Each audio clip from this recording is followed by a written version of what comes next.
Should do it. I believe we are live. Let me just double check myself per usual. I like to do that, folks.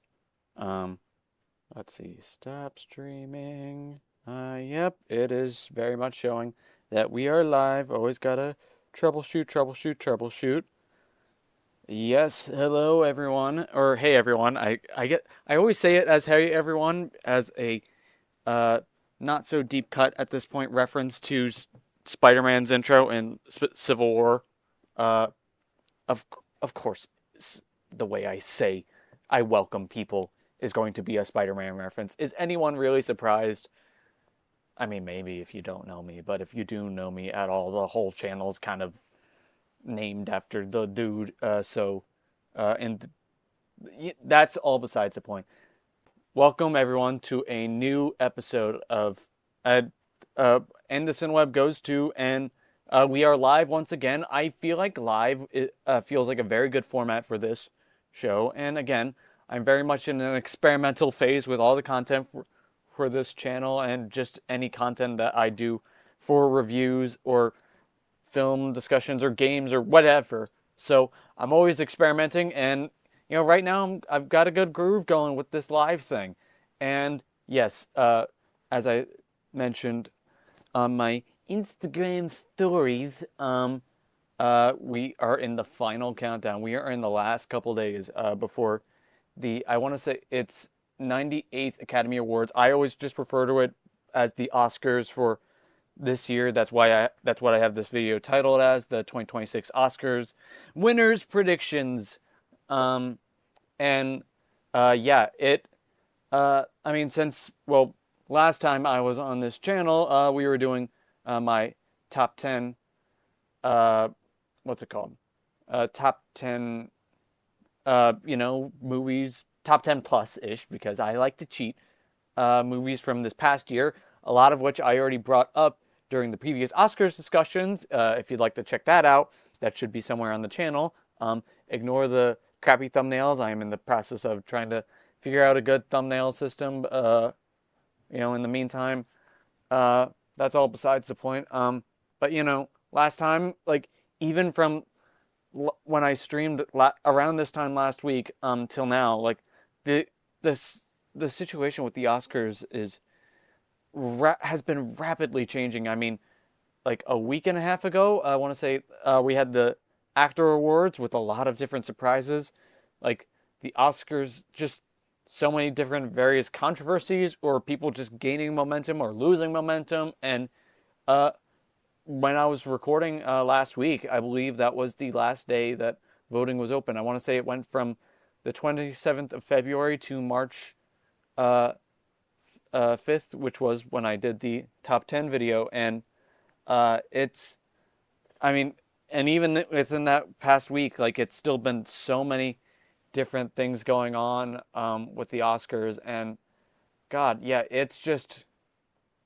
has been a roller coaster ride like nothing else. And I, for one, and like I'm not like dreading it to be over. It's been a fun roller coaster ride, not free of some stress or controversies. That's going to be every year. Last year had a lot of controversies, a lot of it centered around one film that may or may not rhyme with Timelia Teres.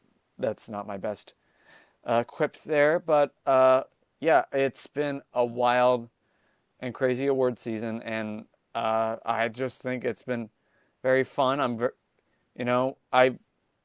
now been able to catch up on a couple of the Best Picture winners, or not winners, nominees that I have not had the chance to see yet. So this past week, I know AMC does their Best Picture marathons split into 2 days during the weekends. I wasn't able to go to the Saturday one, but thankfully Regal has it like basically like each movie gets their own day, and they had afternoon showings, which has been helpful for me. Like I even saw one earlier today, I saw one the other day before my shift, and then there's one on Sunday itself. So this past week I've caught up on both The Secret Agent and Train Dreams. Just for like a tad light summary, The Secret Agent is great. we will be talking about it a little bit, and Train Dreams, which was definitely one of the ones I really knew very little about. I knew, to be honest, very little about either of them.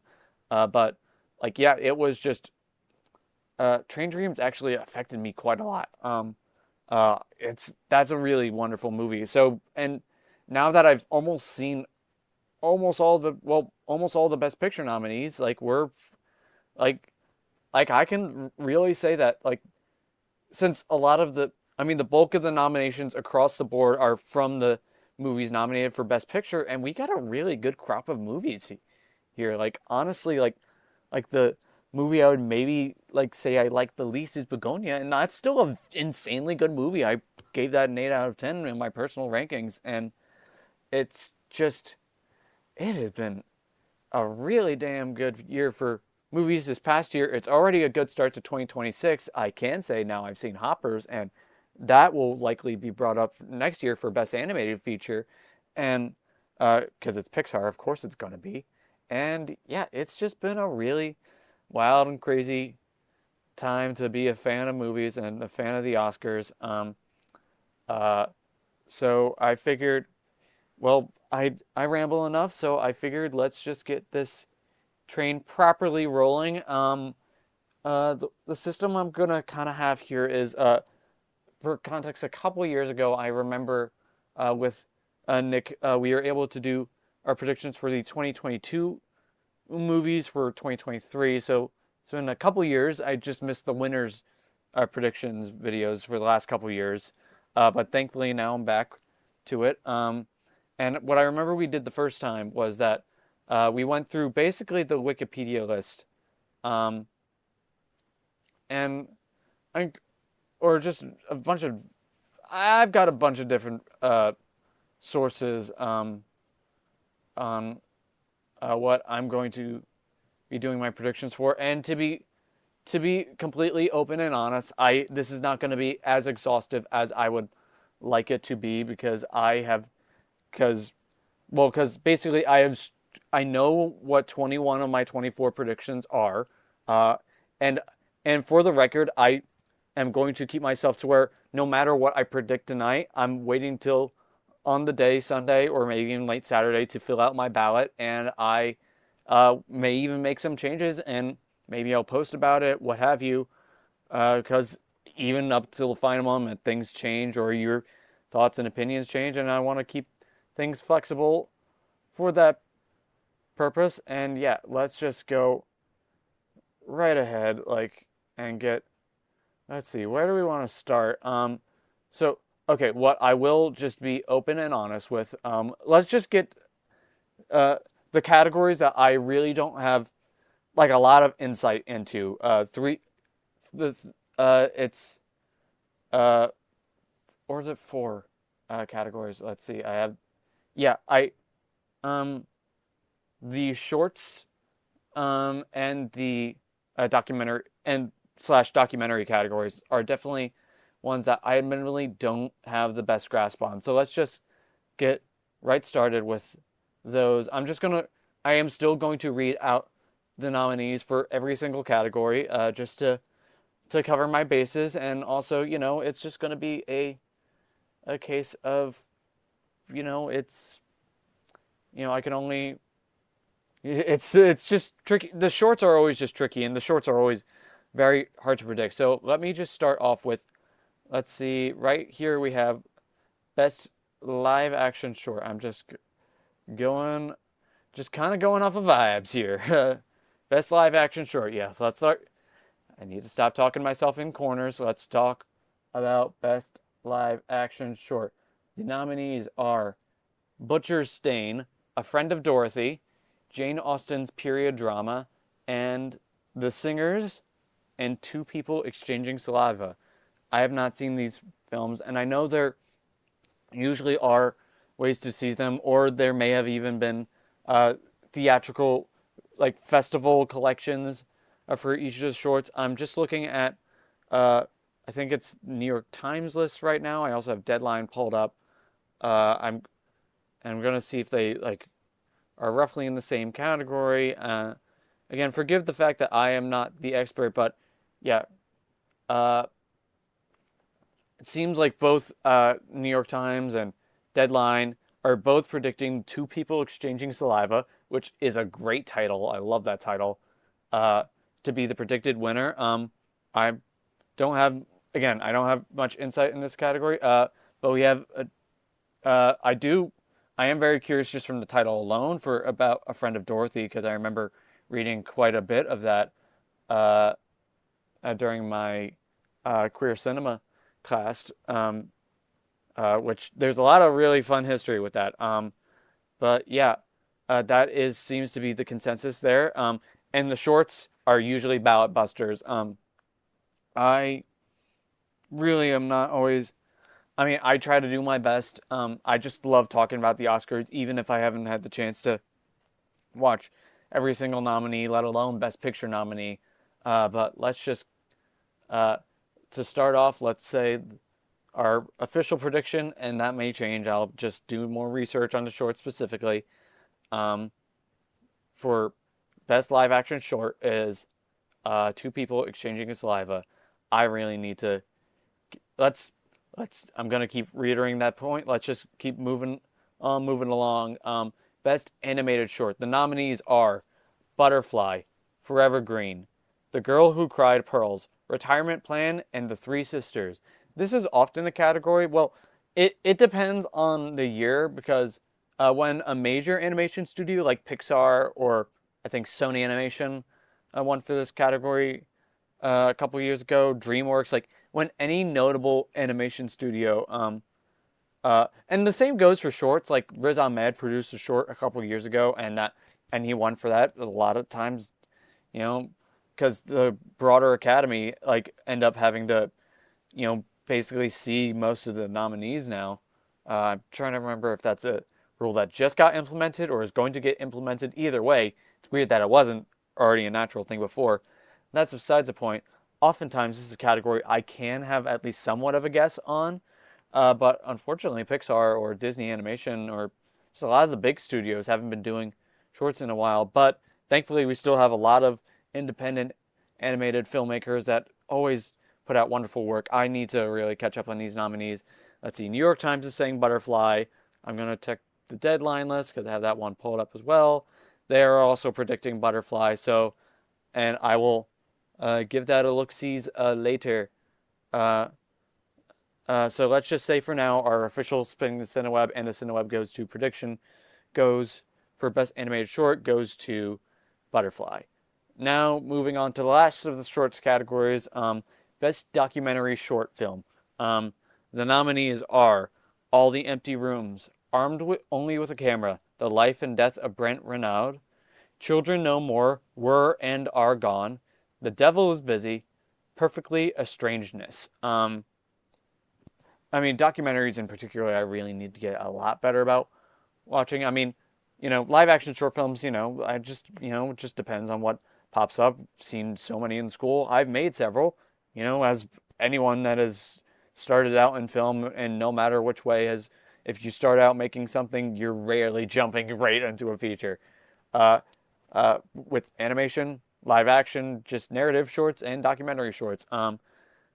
New York Times is saying All the Empty Rooms is the predicted winner, and that is also the same of what Deadline is saying. So let's lock that in for Best Documentary Short on not two people, All the Empty Rooms. Let's have that as our official Spinning the Cineweb and the Cineweb Goes to prediction for Best Documentary Short. And finally, I'm just going to go to a category I have a tad more knowledge on, but not as much as I would like to say, is Best Documentary Feature. The nominees are, and I will just go back up, scroll up, scroll. The nominees are The Alabama Solution, Come See Me in the Good Light, Cutting Through Rocks, Mr. Nobody Against Putin, and The Perfect Neighbor. And this is a lot of times both the documentary categories often get very politically centric because a lot of the documentary nominees are politically centric. And to anybody that doesn't think that the Oscars should be political, it's just the nature of any sort of celebration of art and media. it's going to innately get political. And yes, the Academy has very, like, for the most part, you know which way the Academy leans politically. They nominated The Apprentice last year, a movie about our current president, the one we all love so much. And it wasn't a very glowing film from everything I've heard. I still have not gotten a chance to see it, but documentary feature seems to be no exception, albeit I know a lot of times there can also be like a lot of really cool entries in documentary feature. And it's also a category that, like, a couple times with the few documentaries I've seen or have heard of, like, some movies just don't end up getting in the race. Like the Mr. Rogers documentary, which I heard was one of the best documentaries of that year, didn't get nominated. Apollo 11, a movie I got to see at the Franklin Institute, a 45-minute version, so it's not the full cut of it, but a movie I got to see the bulk of, and it is phenomenal, did not get nominated. Free Solo did get nominated. That is a great documentary feature. Yeah, a lot of times this category can get a little bit odd. But from everything I've heard, like, there seem to be a couple really good picks for this category. New York Times has The Perfect Neighbor, and so does Deadline. So, but Mr. Nobody Against Putin, given the subject matter, given the relevance, very much has a good chance. But, oh yeah, The Perfect Neighbor is a Netflix movie, then yeah, Netflix has the marketing power behind that, because Netflix gets behind a lot of documentaries. Even before they became as big of a studio for, the Oscars, like, they still, for just narrative things, like, Netflix was very much has been in the documentary game for, like, even longer. So it makes sense. They have the money to push behind it. So it's definitely a very likely contender. So let's get, and then, you know what? I think I'm just going to keep with the, yeah, I think, so those are the categories that I admittedly don't have as strong of a say about, which I really do. I apologize, but not that anybody needs to be sorry about this. I mean, I don't know how many people are currently watching live. I mean, a lot of times I just like doing this live, and if I get anybody live, great, but worst comes to worst, people can check out the VOD later, which is always nice. And if any views and even just interest in watching this always goes appreciated. And I appreciate your patience and your understanding with the fact that, like, I am only human. I would love to, but big brain does not always like to agree with my desires to see every single thing in the world, along with just the fact that post-grad life is weird. That's all just a tangent to explain why I have not seen every single one of these nominees, unfortunately. So let's move on to, let's see, what category? I'm kind of tackling that. I thought I was going to go in a certain order. I'm not. Clearly I'm not. And I don't entirely know why. I thought I should set up an order for myself, and I very clearly have not done so. Let us move. Let us be grace. Wicked for good. I'm still curious if it'll get any mentions during the ceremony, and I'll, during this stream, I will be pointing out, a couple, curiosities about the actual ceremony itself. Conan's back, which is great.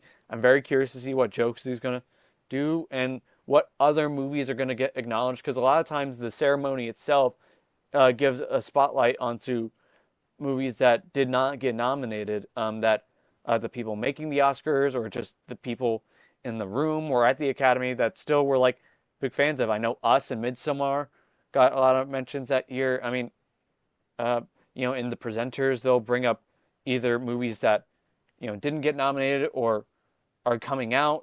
So it's very much, no matter which way you slice it, the Oscars are very much a time to be a great, that celebrate movies, even the ones that don't get nominated. So yeah, let's just keep this train rolling to some category. The rest of the categories, I definitely have a lot more insight into, whether I've seen all the nominees or not.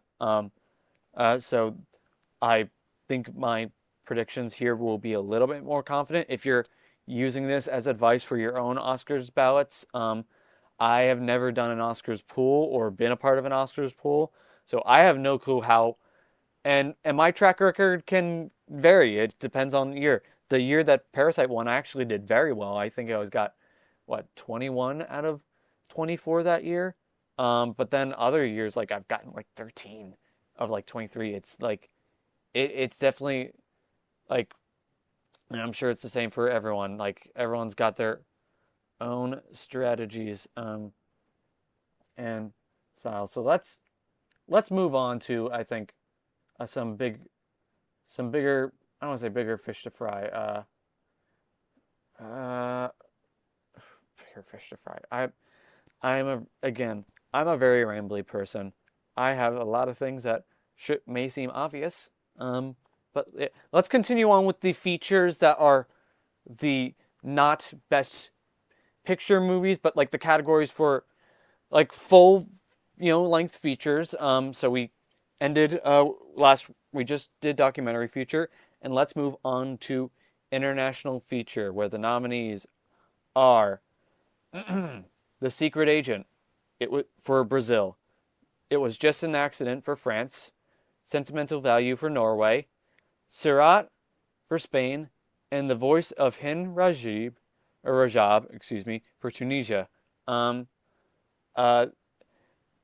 Two of these movies, as I've mentioned in the other live streams, and I think a lot of anyone that has been following the Oscars for any number of years could tell you that, like, of all the changes that the Academy has been going through ever since those Oscars So White controversies, the one that is the biggest changes that have been so very noticeable it hasn't been the inclusion of superhero movies in more major categories. It hasn't been the fact that we went to 10, that we went through a pandemic.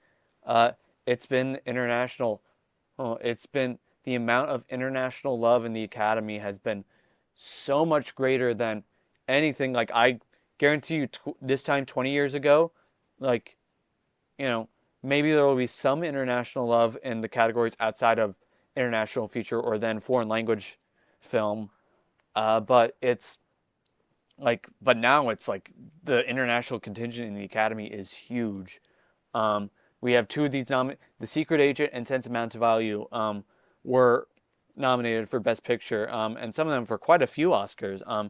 And three of these movies were all produced by Neon, and Neon are one of the best distributors out there.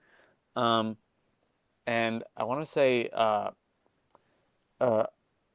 there's some movies that even were snubbed from this category, like No Other Choice from South Korea by the same director of Old Boy. People thought that got snubbed from Best Picture, not just this category. People thought It Was Just an Accident got snubbed from Best Picture. It's competitive with international love, and there's so many different contingents and types of movies getting in. And so, if we're just going off the numbers game, like, yes, Sentimental Value, like, very much has the edge here. But, let's not rule out The Secret Agent. Or It Was Just an Accident. It Was Just an Accident did also get a nomination for Original Screenplay. I thought it was almost going to get one for Best Director. And Sirat also got a nomination for Sound. But The Secret Agent got 4, including Best Picture and this category. Unfortunately, given the fact that I don't know if The Secret Agent, it's not a guarantee with either of its categories, and given the fact that it is 4 to Sentimental Values 8 or 9, maybe 7. I need to do a double check on my numbers. But Sentimental Values from a very Joachim Trier. He got a lot of good love with The Worst Person in the World a couple years ago. It's Norway. It's a Norwegian film. It has several Hollywood actors in it. It has a Best Director nomination. It has more nominations. I've now seen The Secret Agent and Sentimental Value.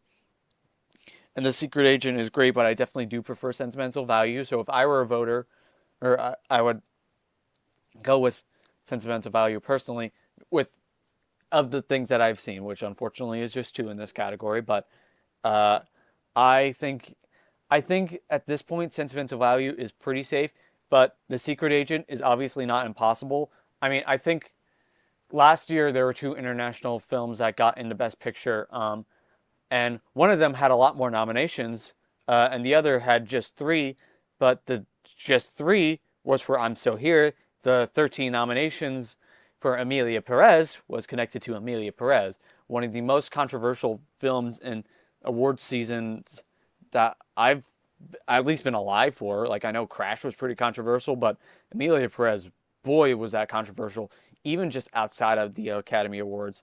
And the fact that they still were able to sneak away with two nominations, it was a Netflix film, was still impressive. But I'm Still Here did, you know, was able to take advantage of the controversies and win for Brazil. And so clearly there was a lot of Brazilian love in the Academy, and it could also just be bleed through love for, I guess, people that are not as like educated on Brazilian cinema. Admittedly, I'm not an expert. I, I will be always be honest with what I do and don't know.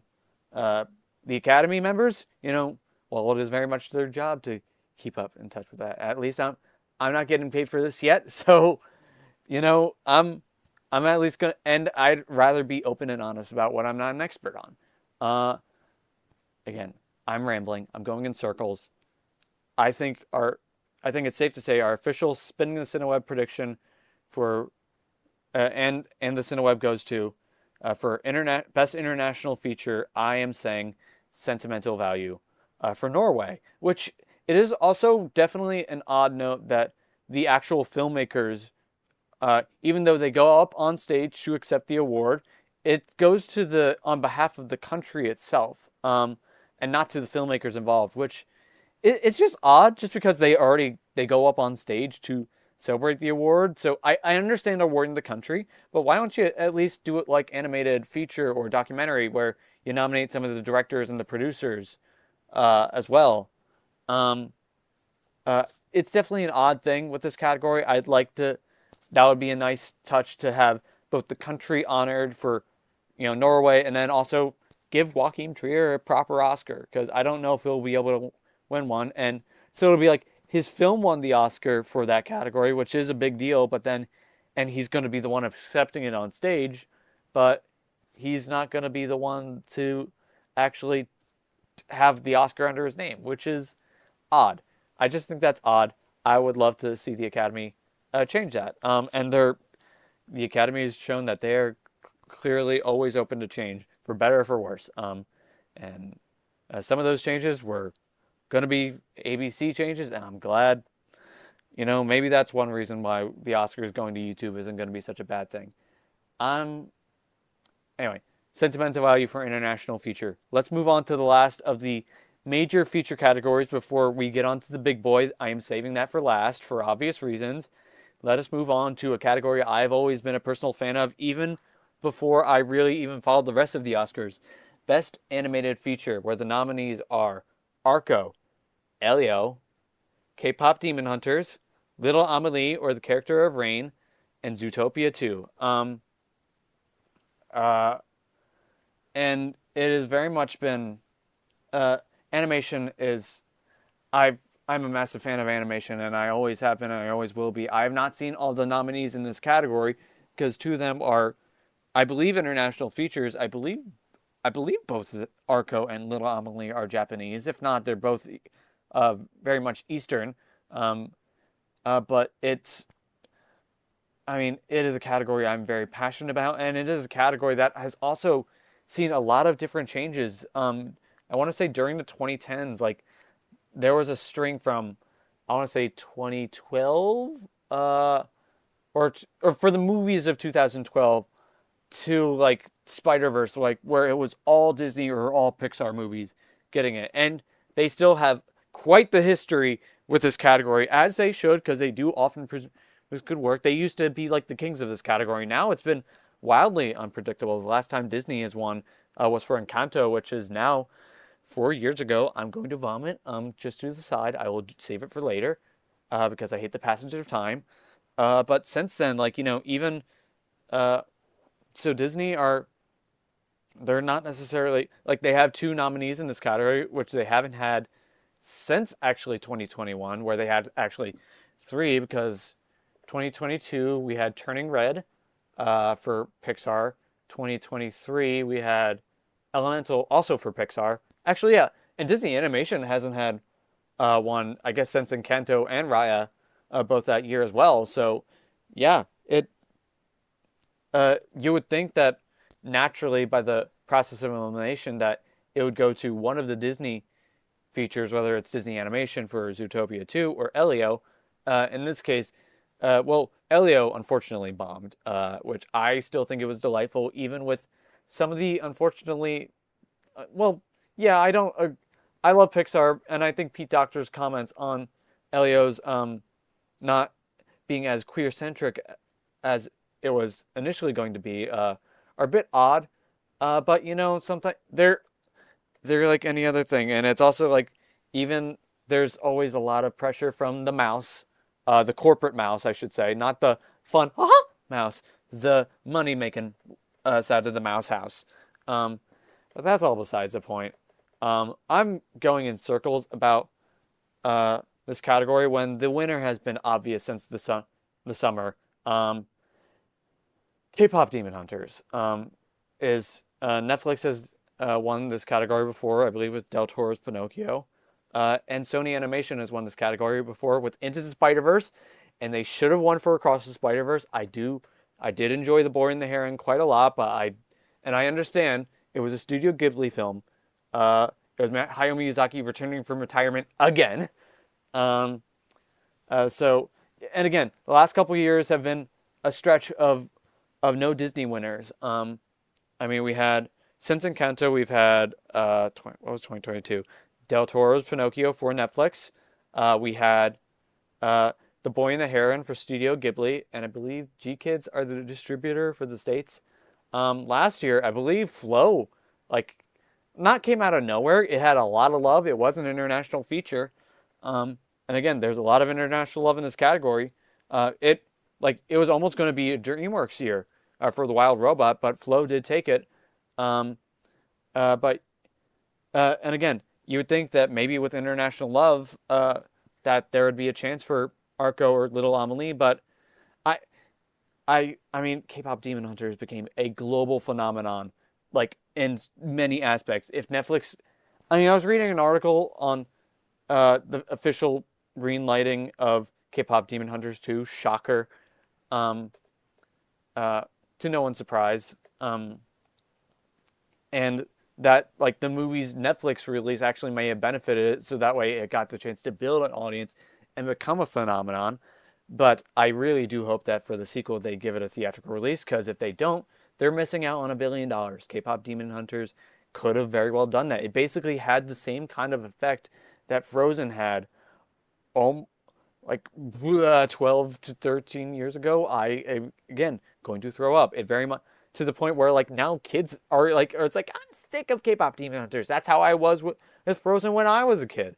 But then they're going to be like, actually, no, K-pop Demon Hunters was great all along, which they never denied. That's besides the point. K-pop Demon Hunters, it might not be my personal favorite of this category. It is, but it is still an insanely good movie. I mean, Sony Animation has proven to be one of the new, like, since Spider-Verse, one of the best animation studios working today. Netflix knows how to campaign an Oscars movie. Netflix is interesting with animation because they never do the animation themselves. Netflix is always, versus like their live action things where they're like a little bit more produced hands-on from Netflix, whereas anything else has been like, well, done by a different animation studio just under the umbrella of Netflix. It's all relative, and I'm getting nitpicky and nerdy about the distribution process when this is one of the easiest categories to predict. Now, Zootopia 2, I'm not ruling it out completely. Like, a lot of times on my ballots, I'll write like little notes to myself. Like, I don't think Zootopia 2 is impossible. I didn't think Inside Out 2 was impossible last year, given the fact that Inside Out 2 made a boatload of money and that the previous movie did win Best Animated Feature. Same goes to Zootopia 2, and it is now the highest grossing U.S. animated film ever, not including inflation. But still, that's insanely impressive. It's still getting some box office receipts. And it's March, and that movie came out in November. It just got put on Disney Plus. And, you know, if K-pop Demon Hunters wasn't a thing, I think this would be Zootopia's 2's category to lose. But unfortunately, it will probably lose. I say this as a massive fan of Zootopia 2 and Elio. I love Pixar, and I loved Elio anyway. But it's just very much a case where I think Zootopia 2, I think it is big. It is very big, but the K-pop Demon Hunters has had the momentum since the summer, and for animation, that can come a long way. So the official Spinning the Cineweb predictions for Best Animated Feature is K-pop Demon Hunters from Netflix and Sony Animation. And now that we have gone through that, I'm going to take a bit of a hydration break. Again, I do talk quite a bit here. Juicy, except it's not juice, it's just water. Let's move on. Again, animated feature to K-pop Demon Hunters. No one's shocked by that. Now we're getting into the other categories, and we're going to start with the crafts categories below the line, whichever or way you want to do it. We're outside the feature, the ads, whatever you want to call it, the individual feature nominees outside of Best Picture. So I'm just going to start with, right now I'm just kind of going with the New York Times order, kind of, sort of. And the first category I have up for the crafts categories is admittedly a very easy one to predict. It is Best Visual Effects, and the nominees are Avatar: Fire and Ash, F1, Jurassic World: Rebirth, The Lost Bus, and Sinners. And, well, it's almost like, you know, Avatar: Fire and Ash may have not made as much money as The Way of Water or the original. It did not cross 2 billion. Zootopia 2 is still above it, which I find interesting. But it did not secure a Best Picture nomination like its predecessors. And I think in general, the critical reception and audience reception is that I think this is the one people like the least, and I might be inclined to agree with them. I mean, I'm a very casual fan with all three of the James Cameron Avatar films. I always refer to it as Blue People Avatar or James Cameron Avatar, because the real Avatar, The Last Airbender, that's always the Avatar in my heart. But that's besides the point. I mean, no matter like how many other Oscar nominations this movie got, it was always going to be Avatar: Fire and Ash. These movies are still visually revolutionary. They changed the game for visual effects. They did it again with The Way of Water, and they just continue to do it. It's maybe nothing new comparatively, but it's also still Avatar. It's all on the screen. You can't look at Avatar: Fire and Ash and go, the effects look bad. The effects for F1 were very nice and very subtle. They do often reward, like 1917 won for visual effects. I believe, I don't think All Quiet won for visual effects that year, but it did get nominated. What was the one that won 2022? That's besides the point. A lot of times they do like rewarding, like the visual effects category. They like rewarding the subtle movies. First Man won over Infinity War. That was a more subtle case of visual effects. Tenet was just a very, very much, especially given the fact that that was the COVID year, and the visual effects can often be the blockbuster category, if you will. So F1, I guess it's not impossible. Well, I don't know. It really is Fire and Ash's category to lose. I mean, F1 had great effects. Jurassic World Rebirth still surprises me that it got into this category over something like Superman or Tron Ares. And yeah, maybe it's my bias, because I still thought the movie was okay, and the effects were solid. The effects in most Jurassic Park, Jurassic World movies are. But the fact that this got in when the last couple of Jurassic World movies didn't, and Superman, which was a very big movie, and It's just one I was rooting for to get in this category and did have great effects, did not get in. The Lost Bus doesn't surprise me too much. They do often again, a lot of subtle movies, and I know that's a movie about forest fires. And then, yes, Sinners obviously has a lot of good effects going on. And if there's anything that can sneak through, yeah, the perfect phrasing here, barring a Sinners sweep, because if Sinners just ends up sweeping, as there is a very strong chance of happening, Avatar: Fire and Ash is it's, I don't, as the announcer in Smash Brothers would say, basically, no contest. Our official spinning the Cineweb, and the Cineweb goes to prediction for best visual effects goes to Avatar: Fire and Ash. Or Blue People, What with Fire Now, as me and my friend Andrew like to call it. Let's move on to another blockbuster-heavy category. In years past, this year it's a couple blockbusters, but also a couple, I guess, well, they're all pretty notable big movies, with one exception, but I obviously don't know for sure, because I have not seen one of these nominees. The nominees for Best Sound, and this used to be 2 categories. It is now 1, and honestly, I don't mind, because sound design and sound editing there is a very wonderful.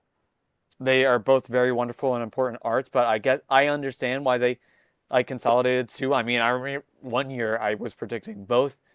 I think it was the 1917 year. I predicted 1917 to win both of those categories, and then Ford v Ferrari won at least one of them. So I think at the very least, all the sound team are still gonna. The nominees are most of the time the nominees went for both of those sound categories would always end up being the same, maybe 1 or 2 differences, but that's besides the point. The nominees for Best Sound are F1, Frankenstein, or Guillermo del Toro's Frankenstein, One Battle After Another, Sinners, and Sirat. Interestingly, this is, I guess, the first time I'm going off script for the New York Times article, because I've mostly been aligned with their predictions. Let me just see what. I'm just scrolling up to deadline. I like to keep my eggs in all my same baskets, or whatever analogy you want to use. But these are all very strong nominees. Again, I've seen 4 of the 5. And it is very much a case of, I mean, and actually, no, I haven't seen 4 of the 5. I've seen 3 of the 5. I'm seeing Frankenstein this Sunday. That's the one that I have not seen, and I'm very much looking forward to seeing that on a big screen with great sound, because I'm sure it does have great sound. One Battle also has great sound. It does have some really good sound design. It's not surprising that it made this category, and I've heard a lot of great things about Sirat. But it's really a dance between F1 and Sinners. F1 is technically Warner Brothers, but they more distributed it. It's namely Apple there. And Sinners obviously has a lot of music-centric focus. It is a big blockbuster. Or it's horror. It is a very important genre for sound. But and I love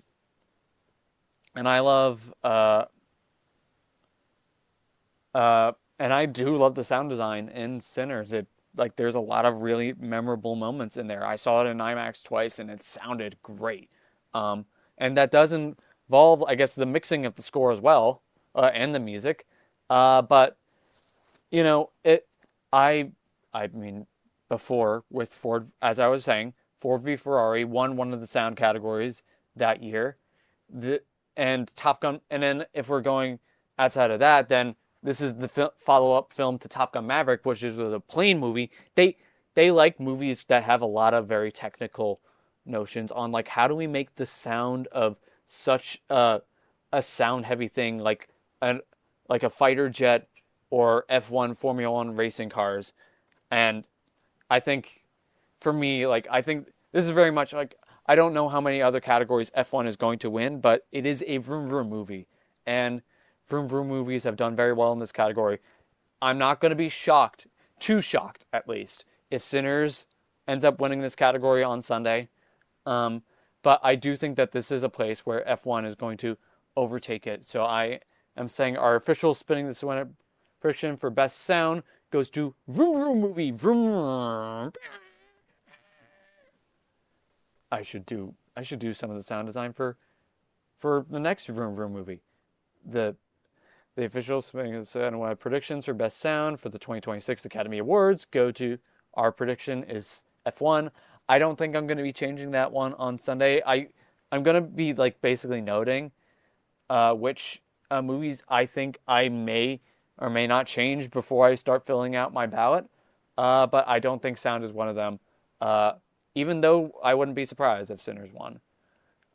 Let us move on to we're going from editing to, let's go from sound to, oh, you know what? Let's while we're on the topic of sound, let us move on to the music categories. May as well keep it a little bit consistent here. The nominees for best. I'm doing great here.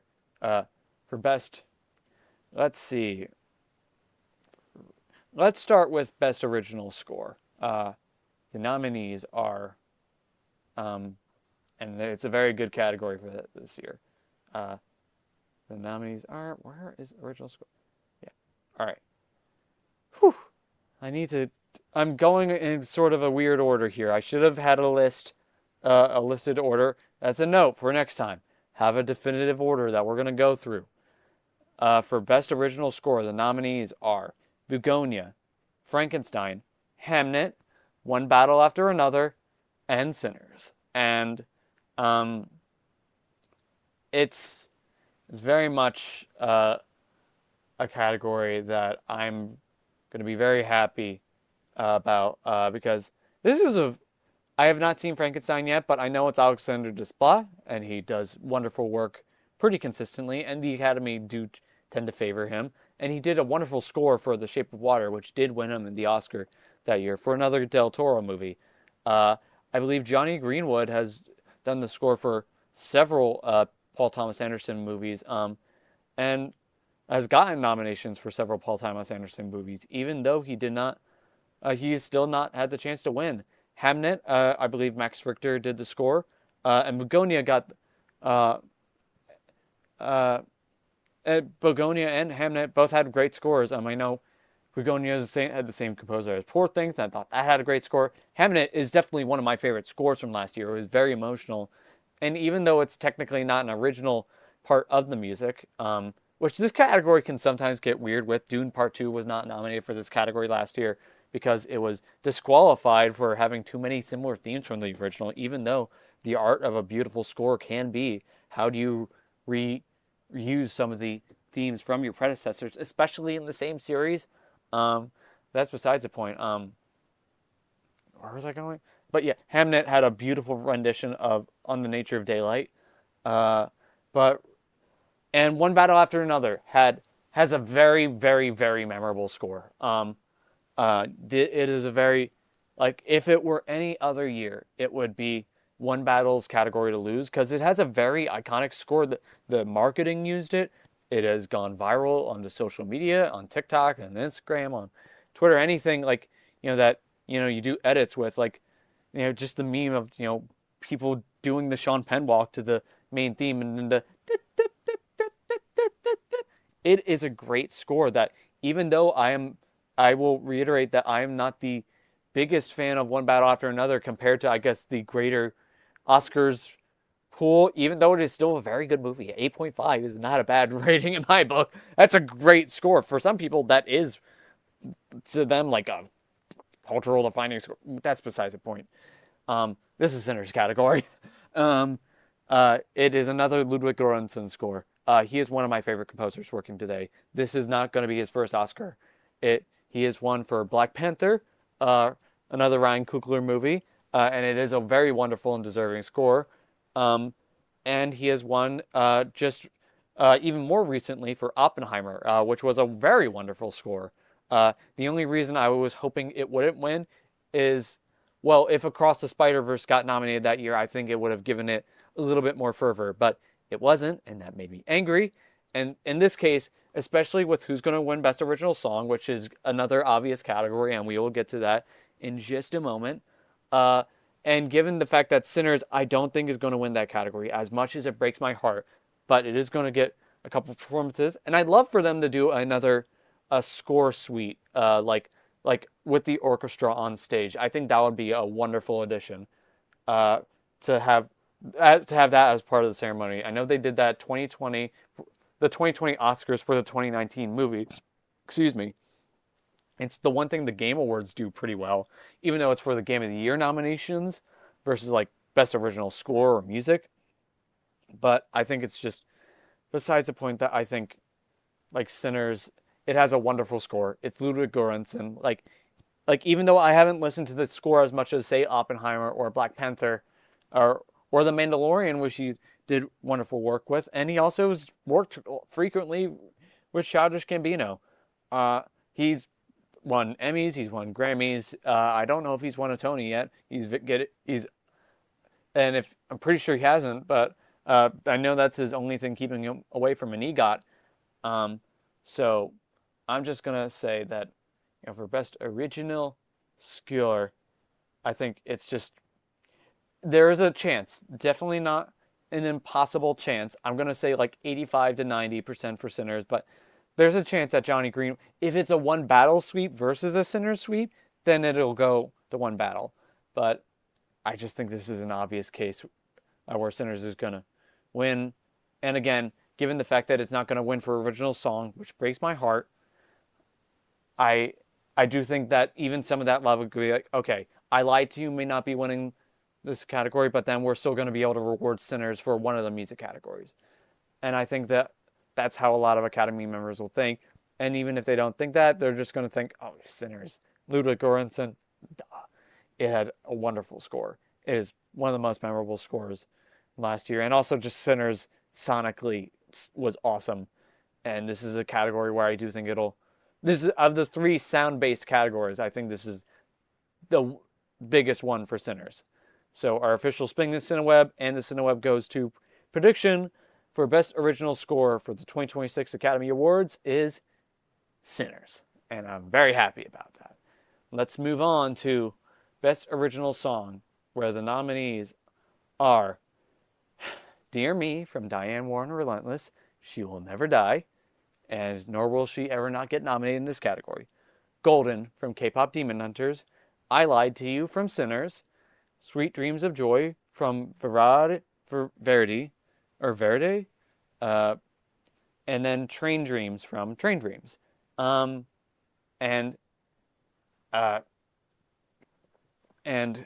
yeah, any other, similar to the last category, any other year, this would be a Sinners category, because I Lied to You is a wonderful song. I'm still shocked that also the original song for Wicked for Good didn't make this category, or I also, again, being a personal Tron fan, I loved As You Alive As You Need to Be from Tron Ares, but neither of those movies got nominations for this category.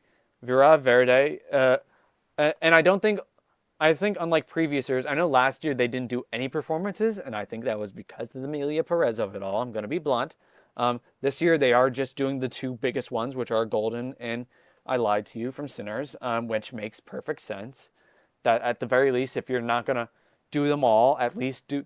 I understand it still can be a long ceremony, so I get not wanting to do all of them, but this is going to bring in people watching some of those songs. Albeit, again, having just seen Train Dreams today, and Bryce Dessner did a wonderful score for Train Dreams. Like, if he got an original score nomination, I would have not complained at all. He is a wonderful composer, and I know he worked with his brother on Cyrano a couple years back, but he does consistently great work, and Nick Cave also co-wrote the song and performed it, and that's a great song. I would have loved to heard that on stage, but I understand the mentality. And yeah, Diane Warren, you will always get nominated, but you are never going to win a competitive Oscar unless we have another Amelia Perez year and they don't feel like rewarding Amelia Perez, the controversial musical movie, which it was the musical movie last year. And technically, if in a certain light, Sinners is kind of a musical.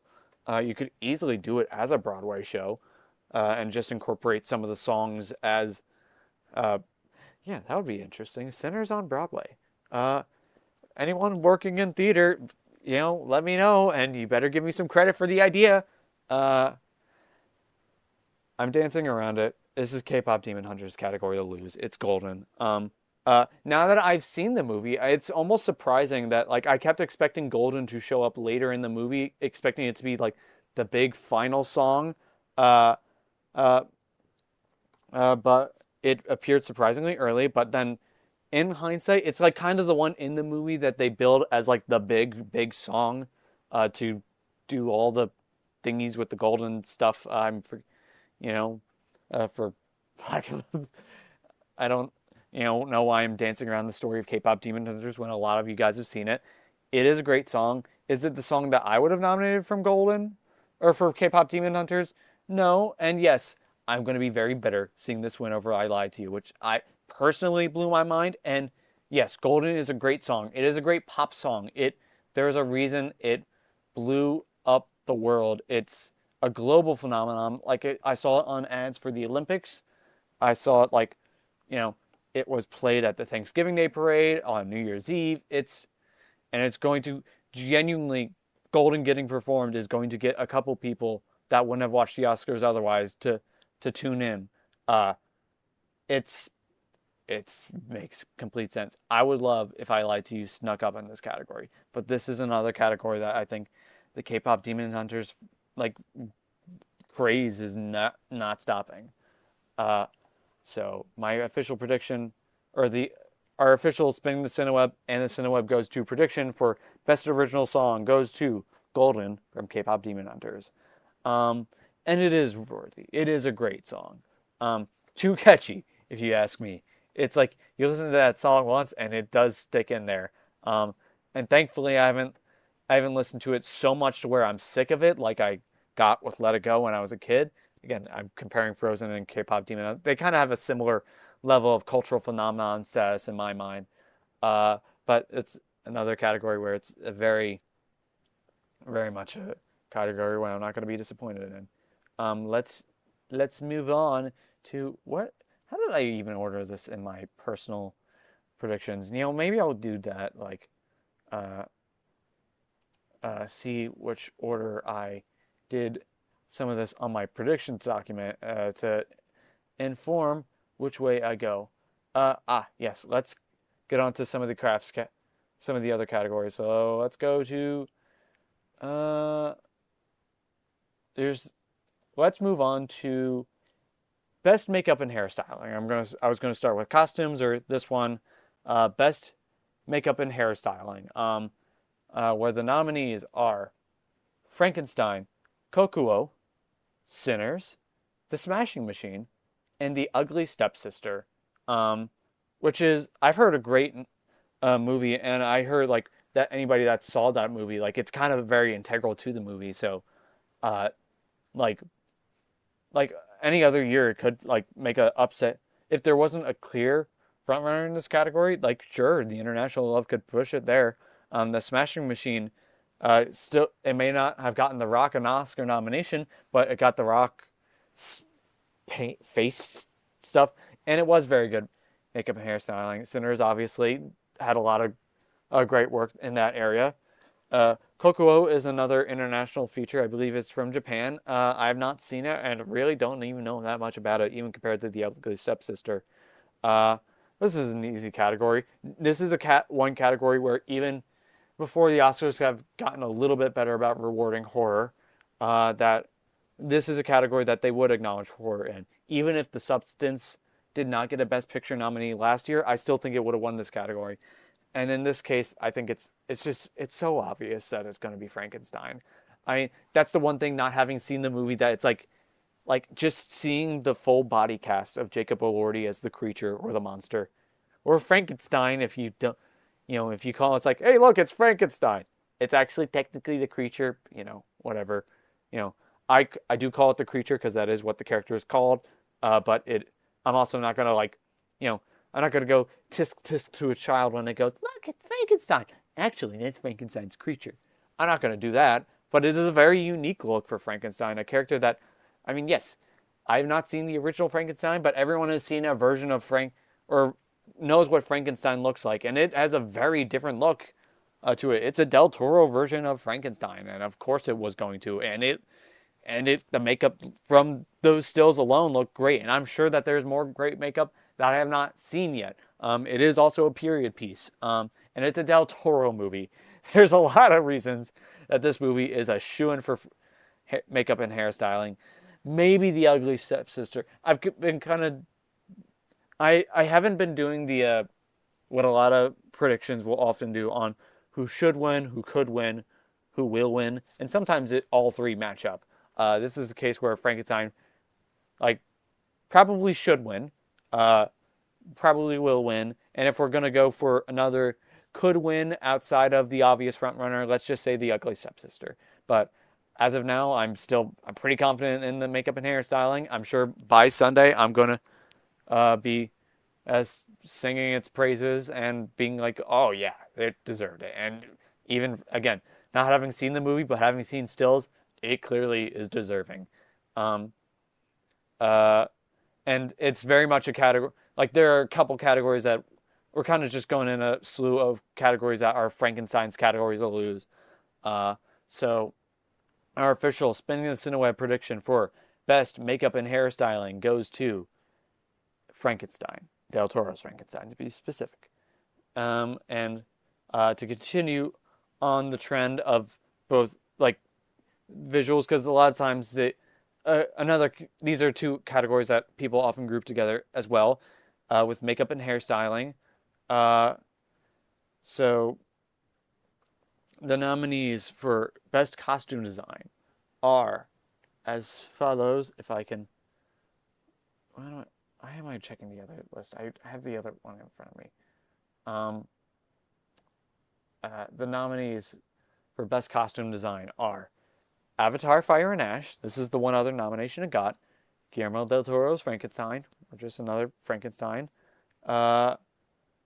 Hamnet, Marty Supreme, and Sinners. And, well, I know generally, and I'm not going to mark it on my ballot until I've seen Frankenstein on Sunday. Frankenstein is the safe bet. It is a Del Toro movie. Even though the makeup and the hairstyling, like in terms of the creature, like, that's like goes to the makeup and hairstyling, but it's a Del Toro movie anyway. Of course, the costume design is going to be phenomenal, and I've seen a little bit of it. And yeah, it's like I'm saying, like they're saying, goths wear some really, the most costumey costumes usually take this prize. That is a very good way to put it, as Deadline describes it. Frankenstein is a very safe prediction, and if I see it Sunday and I'm blown away, I'm not going to be upset.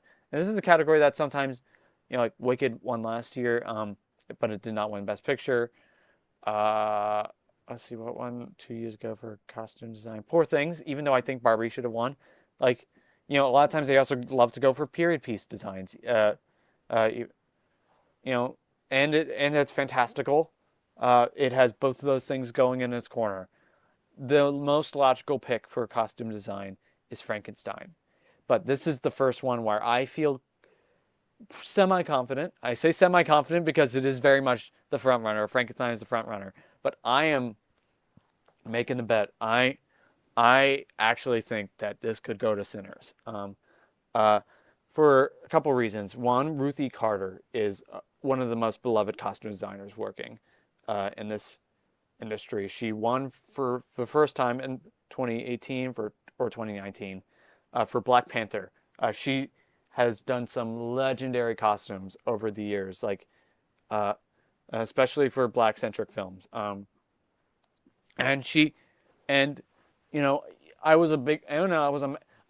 basically at this point with Black Panther and Wakanda Forever. I basically love them pretty both equally, but I guess I had thought that because it had won before that it wasn't going to win for that year.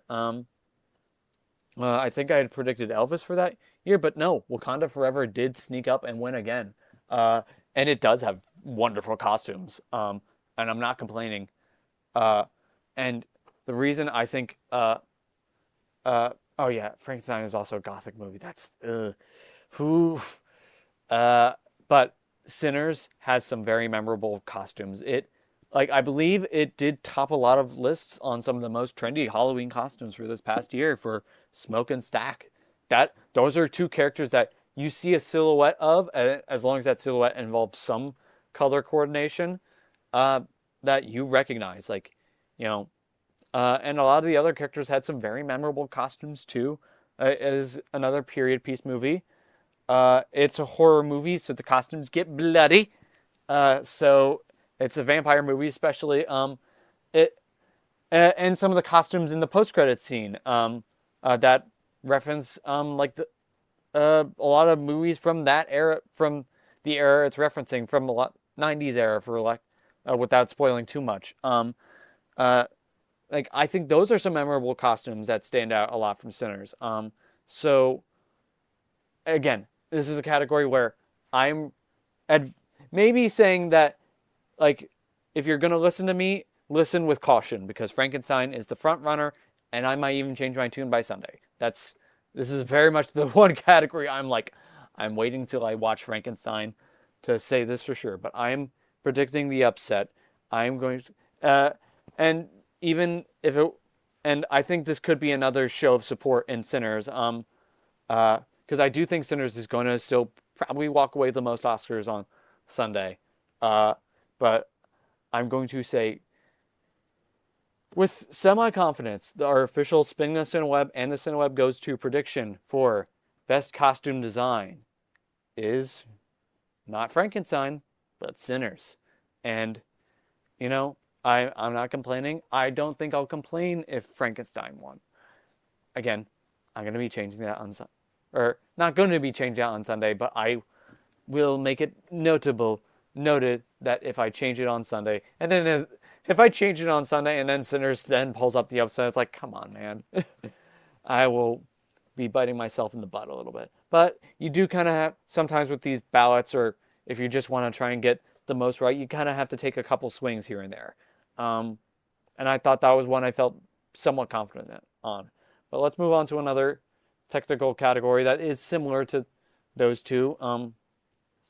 Production design. The nominees for Best Production Design will be followed by me taking a sip of water. We are already past an hour. I don't know if I haven't seen anyone in the chat, but if anyone has been watching live, I'm trying to see if there's a way you can see that on OBS.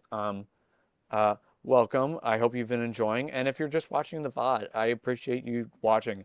I mean, I'm doing these live, and I think it's been fun to do it live, but I also think, you know, I won't complain if most of the people that actually end up watching this watch it after the fact. I'm perfectly okay with that. It means less editing to do it live.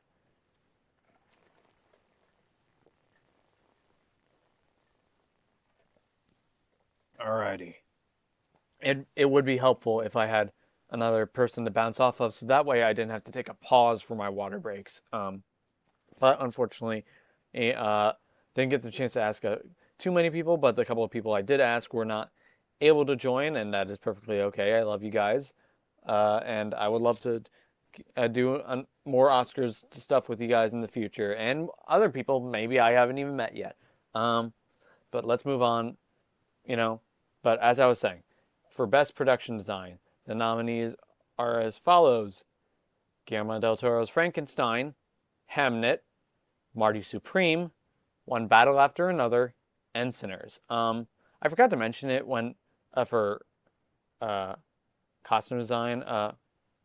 Well, Hamnet had great costumes, and Fire and Ash, that was a memorable place where it got in. Marty Supreme was kind of well, not but like I was kind of surprised it got into costumes in this category. But it's not an unworthy nominee. Hamnet had wonderful production design, especially with the fact that it is very stage-based. In a movie in another year, Hamnet could have easily won this category for how much love it has for nature and how much love it has for the stage. And yeah, it's just, and you know, Sinners has some very great sets. One Battle After Another has some very good contemporary sets. One Battle After Another is the most contemporary of the nominees, but has some very still impressive like way they like you always recognize which kind of space you're in. And if you're also counting production design with roads, the road scene also has an effect with one battle getting in this category scene, the driving scene towards the end. But yes, this is a category where I'm not going to doubt Frankenstein here. It's a Del Toro movie. I believe The Shape of Water did win for production design. And Pan's Labyrinth has wonderful production design. Nightmare Alley might have not been my favorite Del Toro movie, but it's still a good movie, and it had great production design. Anytime Del Toro makes a movie, it's going to have wonderful costumes, wonderful visuals, wonderfully presented, if you will. The mise en scène, if you will, in a Guillermo del Toro movie is always going to be next level. And yeah, it also his production design has got so lavish lately that every set is the size of a football field. So, and yeah, a lot of times they do often reward the most distinct sets, and Frankenstein is the most fantastical of these picks easily. And it's just a Del Toro thing. Again, I've been trying to avoid as much as I possibly can for Frankenstein because I have been excited. I wanted to see it in theaters months ago, but I was not able to. But I'm not gonna doubt it. Hi, Janella. I was just talking about best production design.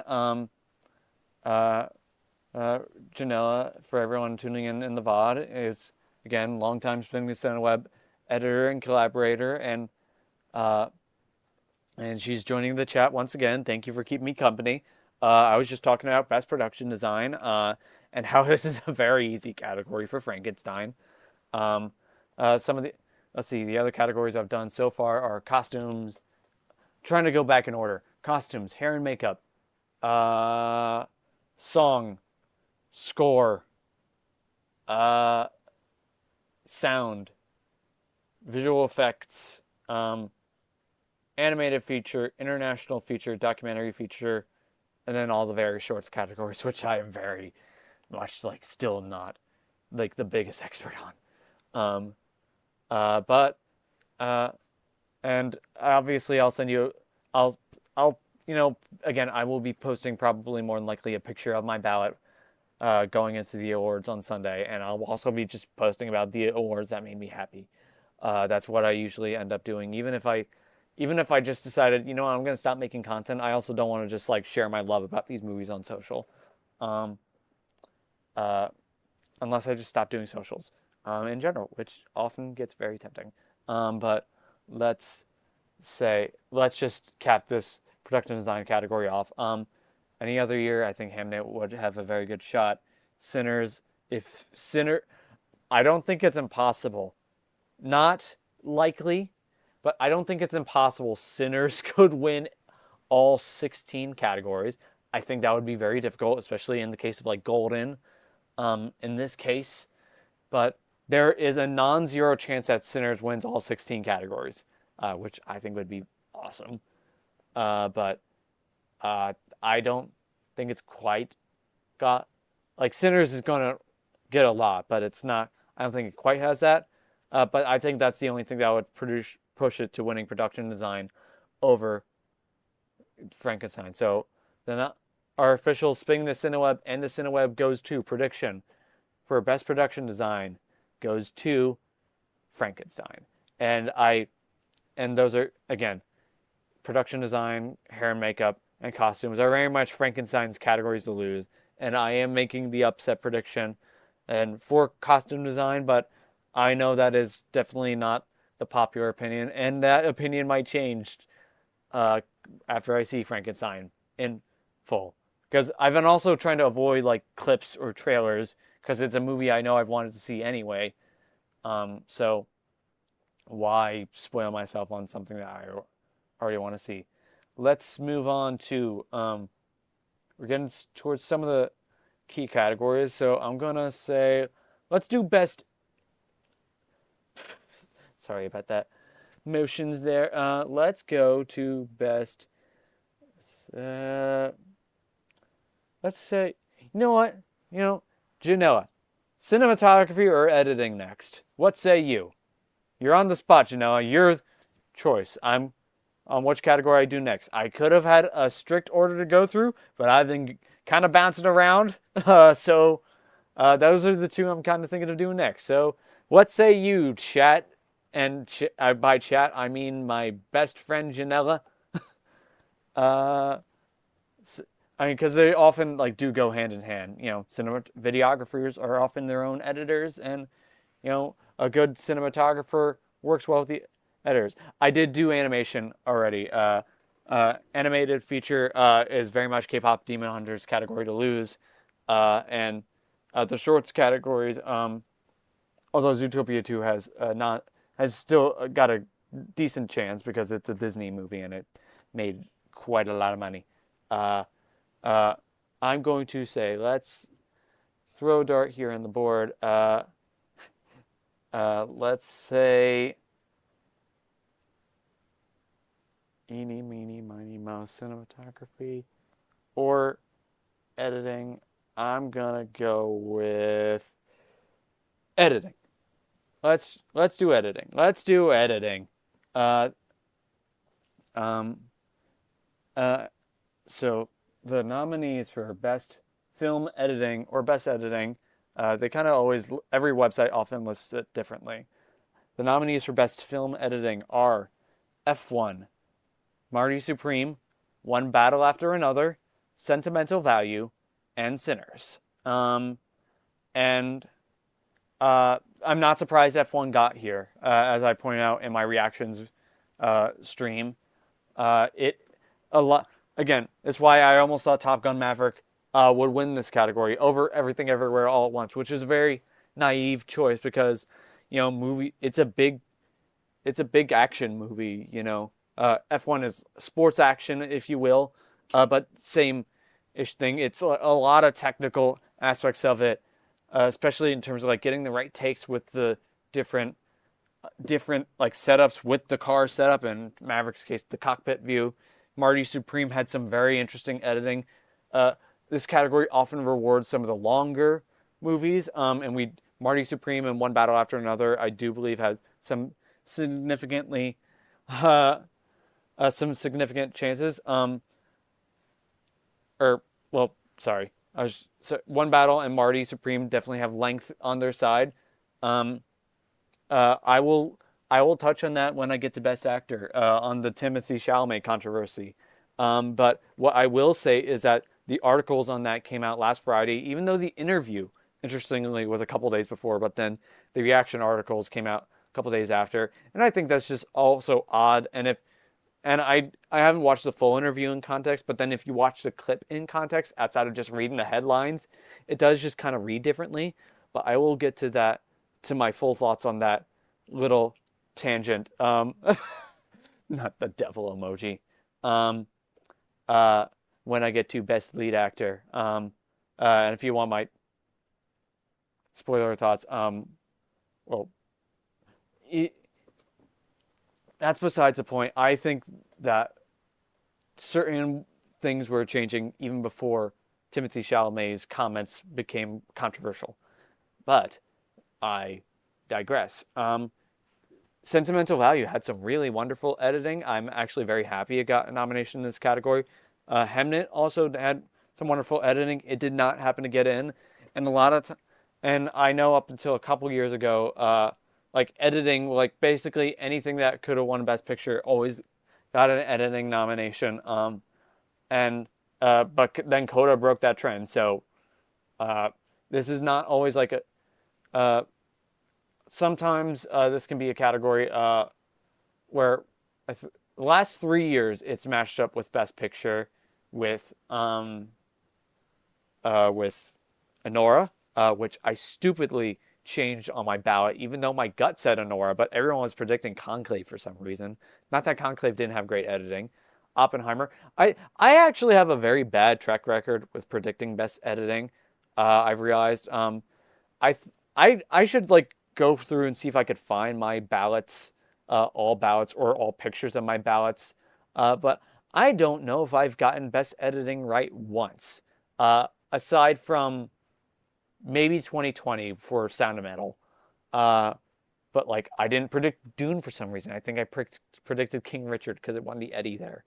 Uh, the editing awards are the Cinematographers Guild or union, what have you, and they're the guilds for that.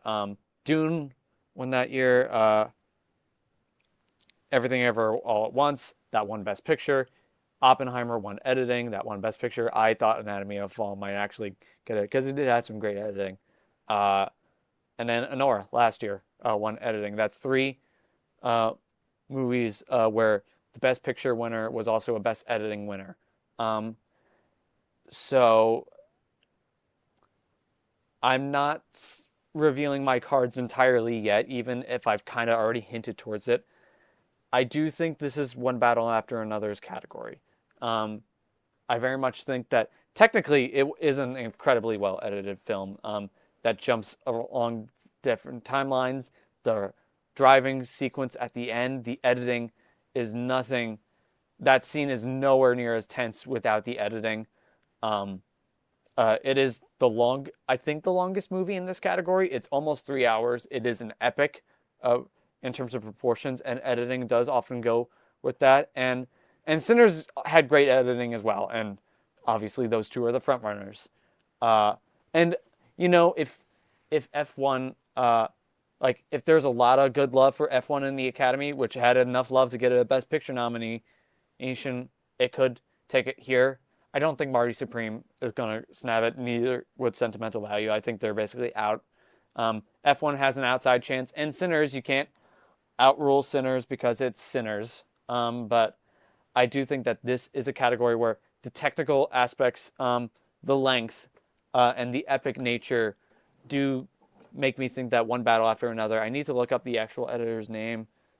He did a great job. Again, I'm not like One Battle After Another is not like, I'm not like, I have a clear favorite between the two heavy front runners, but One Battle After Another is still an insanely good movie. It had great editing. It's deserving of this category. Maybe a tad too long in a couple areas, but I mean, it's a hard thing to like, but also like, that's just, I also don't, like a lot of people like, you know, can go, this movie's too long. Oftentimes I think movies are too short. Or they go too quickly. The pacing goes too quickly, and editing always determines the pacing. And One Battle After Another is a very well-paced movie given the size of its scope. So I think this is a category where no matter what happens for the big categories, I think our official Spin the Cineweb prediction and the Cineweb Goes to prediction for best film editing or best editing goes to One Battle After Another. And I won't be upset. I think it is very worthy. I think Variety or one of the trades said that, again, the driving sequence alone, basically, kind of, like that sequence is one of the most memorable sequences of last year and of One Battle After Another, and that scene is all tension because of the editing. Let's move on to a category I'm very happy to talk about, and that is Best Cinematography. Now, the nominees for this category are Frankenstein, Marty Supreme, One Battle After Another, Sinners, and Train Dreams, which I can now confirm that I've seen it today, is a very beautiful movie. Oh my God, Train Dreams is beautiful. Like, I remember like seeing like everyone thinking it was going to be, and for predictions, like, okay, sure, I'll include it in there, but I really don't know too much about it. But yeah, it is a very beautiful movie. I love movies that have like beautiful shots of nature, but even outside of that, it makes very interesting choices with the cinematography. It is a gorgeous movie. I'm glad I got to see it in the theater. And I can't wait to see Frankenstein in the theater. I know the cinematography is going to pop there. And Marty Supreme also had great cinematography. I'm definitely not disappointed it got a nomination there. Hamnet would have been a great nominee as well. And there were a lot of great nominees for Best Cinematography. A lot of very beautiful movies last year. Like, I believe the ASC Guild. There's several different guilds or unions for cinematography. Oops, I did not mean to move that. Headphones, what are you doing? for best cinematography, I think it's just depending on like the country. I know there's a British Cinematographers Guild. There's the ASC one. I'm sure there's plenty others for international cinematography guilds as well. There's plenty of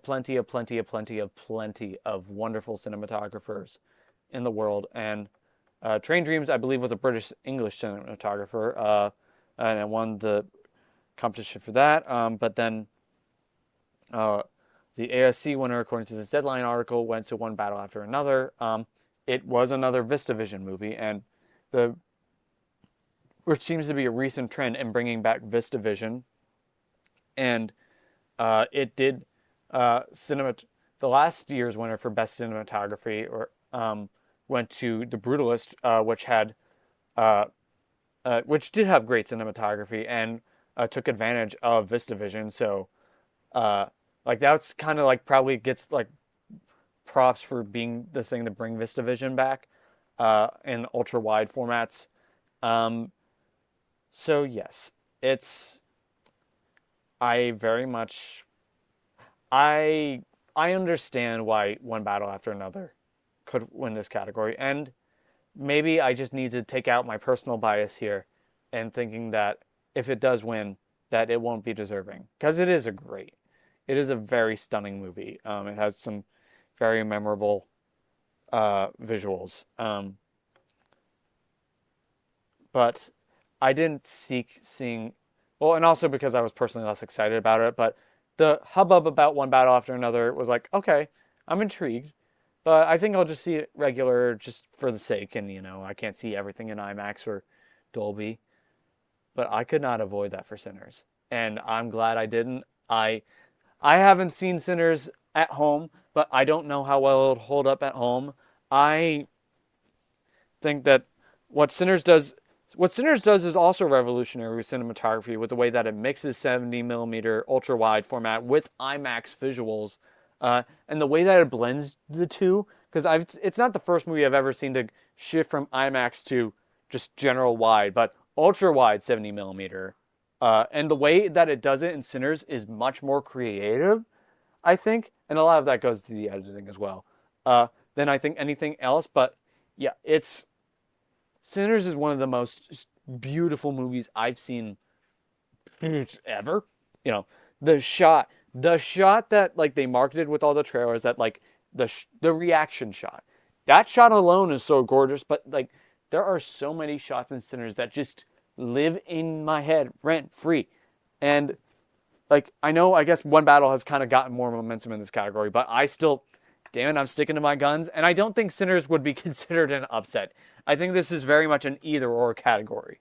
And I think that, and it would, if Sinners did win, it would be the first black woman ever to win for Best Cinematography. To be completely truthful, I need to do a lot better with my research, and maybe people in the chat could help me out, but I don't know if any woman has ever won for cinematography. If they have, great. But this is definitely going to be the first black woman. I know that for sure. Amjad Arkapaw. And she did such a wonderful job. I believe she also shot Wakanda Forever. And I can't remember if she did the original Black Panther or Creed or any of the other Ryan Coogler's films. Doesn't matter. Don't care. She did such a phenomenal job. And like the way, like one of the most gorgeous movies I've ever seen.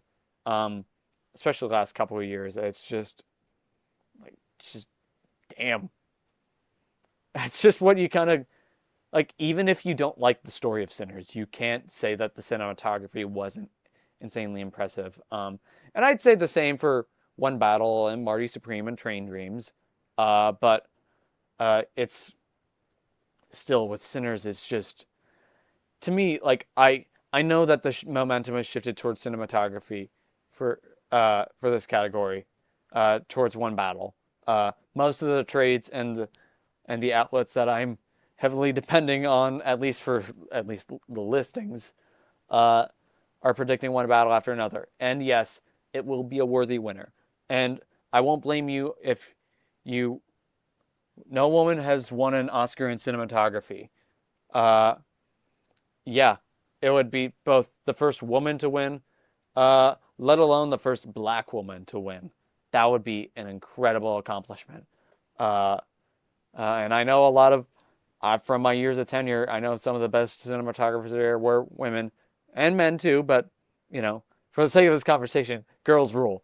And in most cases, girls rule for the record. If you, uh, and if, if you think women are not, cool, get out of here. Anyway, that's that's a very different video we're getting into. Best cinematography. I understand One Battle. If it won, I would understand it.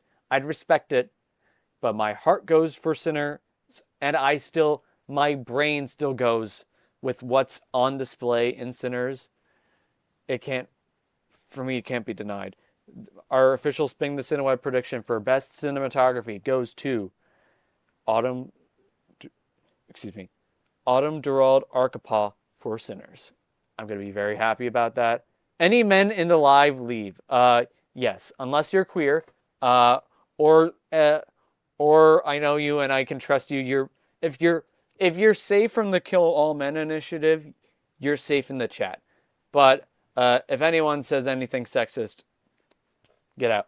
Thankfully, that's the one benefit to not having a massive chat, is that we don't have to monitor bigots. That's great.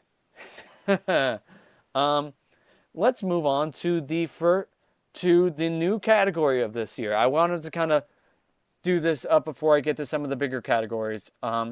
Best casting. This is the first year of this for this award.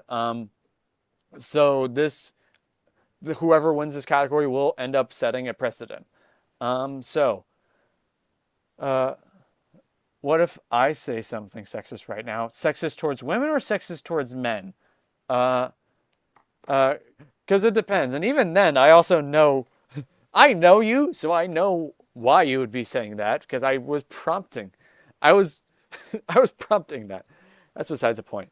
Let's get back on track. With the newest category. And in a couple years, we're going to have another new category, Best Stunt Design. And I'm so happy about that. Or Best Stunts. I can't remember how they're listing it. But for now, Best Casting is a category they've been wanting to get in for years. And I'm happy it's here. It is definitely an odd category to kind of predict or know how you reward casting, because a lot of it does also often come to the directors. But let's just get to the nominees. The nominees for the 2026 Best Casting Oscars are Hamnet, Marty Supreme, One Battle After Another, Sinners, and The Secret Agent. And this was a surprise category for The Secret Agent. I remember not having this in my predictions. I want to say I went 4 for 5 here. Marty Supreme definitely had some very bold casting choices, and I think it made sense why I got in here for that. Hamnet had Jacoby Jupe and his brother in the same movie, and I thought that was a great little bit of casting on top of the genius of casting Jesse Buckley and Paul Mescal. And I think I saw this in a video. It is going to be very curious if the Best Casting Oscar often becomes also the, whatever the SAG or the Actor Awards. I'm still used to calling it the SAG Awards a little bit. And I think the Actor Awards, it's kind of growing on me. I understand the change after Sean Astin explained that, well, it's SAG-AFTRA. Why not just make it neutral to both? Whatever. That's besides the point. The Ensemble Award at the SAG Awards / Actor Awards, even for so I know Black Panther won the year that it came out, but it obviously did not win Best Picture because Best Picture went to Green Book, which is less of an ensemble movie. That's a movie about two people. I could see very much movies where a great ensemble that won that also gets represented in casting, because then it's they have to be the ones to pick the casting. And there is an art to casting that it's a very tough thing that it's a thing that is definitely, there's a reason there's an Oscar for it. And honestly, I don't think it'll win here. But I think The Secret Agent has some great casting. I mean, with a lot of, casting Wagner Moura was a great choice. And then from what I understand, they discovered Tanya Maria, and having now seen the movie, like she's wonderful in the movie. So like, and Brazilian, and there's again a lot of international love in the Academy, especially for Brazil, because Fernanda Torres got in for I'm Still Here in Best Actress. But in this case, I don't think that an international film will win this category. I don't think One Battle After Another, which had great casting, um, uh, and casted like Regina Hall in a dramatic role. It found Chase Infinity, and she was very close to getting a lead actress nomination, and she's going to have a great career because she is great in that movie. But this is Sinners. This is a Sinners category. It's for the ensemble. It's for how well the ensemble does. It's for discovering Miles Caton. It's for real. It's for maybe the casting director knew about, because I remember reading Haley Steinfeld does actually have is very technically biracial. She passes, like you wouldn't think it, but she is technically speaking biracial. Well, and if the casting director knew that and cast her in this role, which is very specific to that in the context of the movie, that's genius. And yeah, you discovered Miles Caton, who I am so looking forward to seeing what he does with the rest of his career. I still would have loved to see him get a Best Lead Actor nomination, let alone a Supporting Actor nomination, but he did not get it. But the cast of Sinners got 3 nominations. For a while, I didn't think it was going to win any of those nominations. That has since changed, but we will get to that. But I was like thinking, so even in a world where Sinners does not win for any of the individual acting awards, this could also go, yeah. Haley Steinfeld does have a great grandma that was black. So yes, very much not like visually present, if you will, for just racial coding or whatever, but which it just makes her connection to the character's interest. It makes her fit the role in the movie. It's like, why did they cast a white actress for someone who is technically biracial? That's why. That's a really ingenious use of casting. And I think Haley Steinfeld is a great actress anyway. And yeah, Michael B. Jordan was obviously going to be in this movie, even if he was just in a cameo, because him and Ryan Coogler are the De Niro/Leo for Martin Scorsese. It's Noah Segan and Ryan Johnson. It's a lot of directors have their guy they like to rely on, and Michael B. Jordan was always going to be in this movie. And I can't believe they split Michael B. Jordan into 2 people. That's incredible. Yeah, and yeah, again, Delroy Lindo was great casting. Wunmi Musaku, great casting. God, I'm forgetting the Asian the Asian actresses in the film. I'm forgetting, and I can't remember if it's Chinese or Korean that some of them speak in the film, but because I don't remember their names. But Jack O'Connell is also great casting. I know we also had some indigenous cast members in there as well, which Train Dreams also had a lot of as well. I feel like it could be a lot of culture. A lot of times, I wonder if this category will also be a shout out for some great cultural spotlighting. I definitely do wonder that, because again, the Academy has gotten both a lot more international and a lot more diverse, which is all for the better. A more diverse and international world is the world we live in. It's the country we live in, and if you don't like that as well, like sexist, racist, homophobic, if you're any of those things, get out. I don't know how to not go against tangents when it's this is, I think, very definitively going to, this is a very definitive thing, and I think it's going to be, it also, yeah, supersized ensemble. And everyone was at their A game. It was one of there's the door, biatch.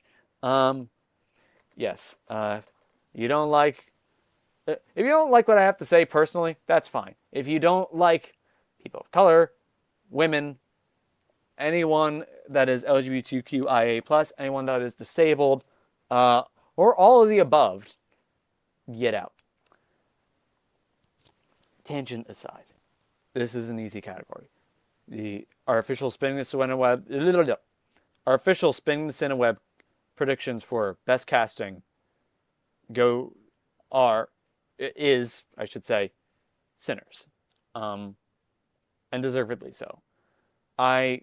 It'll be interesting if it gets an upset in this category. I think Sinners will be a very good first ever casting nomination. I mean, and a lot of it will also probably go to bigger budget films, not just because they can get big casts, but because they need big ensembles, even outside of like the main cast, but like in terms of the extras.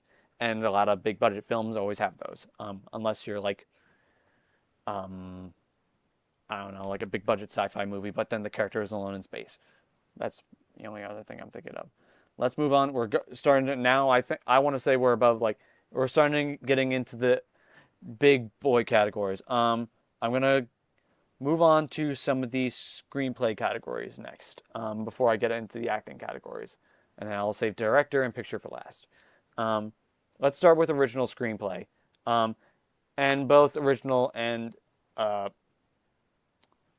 what's it called? Original and adapted screenplay. They have a very distinct narrative going on, but we'll get to that. The nominees for Best Original Screenplay are Blue Moon, It Was Just an Accident, Marty Supreme, Sentimental Value, and Sinners. Oftentimes the screenplay categories can be a chance to reward other movies that were like sort of on the outside looking in for Best Picture, like say Blue Moon or It Was Just an Accident, especially that one. In this case, for both of the screenplay categories, only 2 movies got in for screenplay that did not get into Best Picture, and those are both in original screenplay with Blue Moon, and It Was Just an Accident. In a different year, I think Marty Supreme could have a pretty good chance. It does have a very wild and original screenplay. It's based off a true story, if I'm not mistaken, loosely. Sentimental Value has a very wonderful script with a very interesting structure, very touching characters. It's very somewhat melodrama-y. It's not surprising that it got into this category.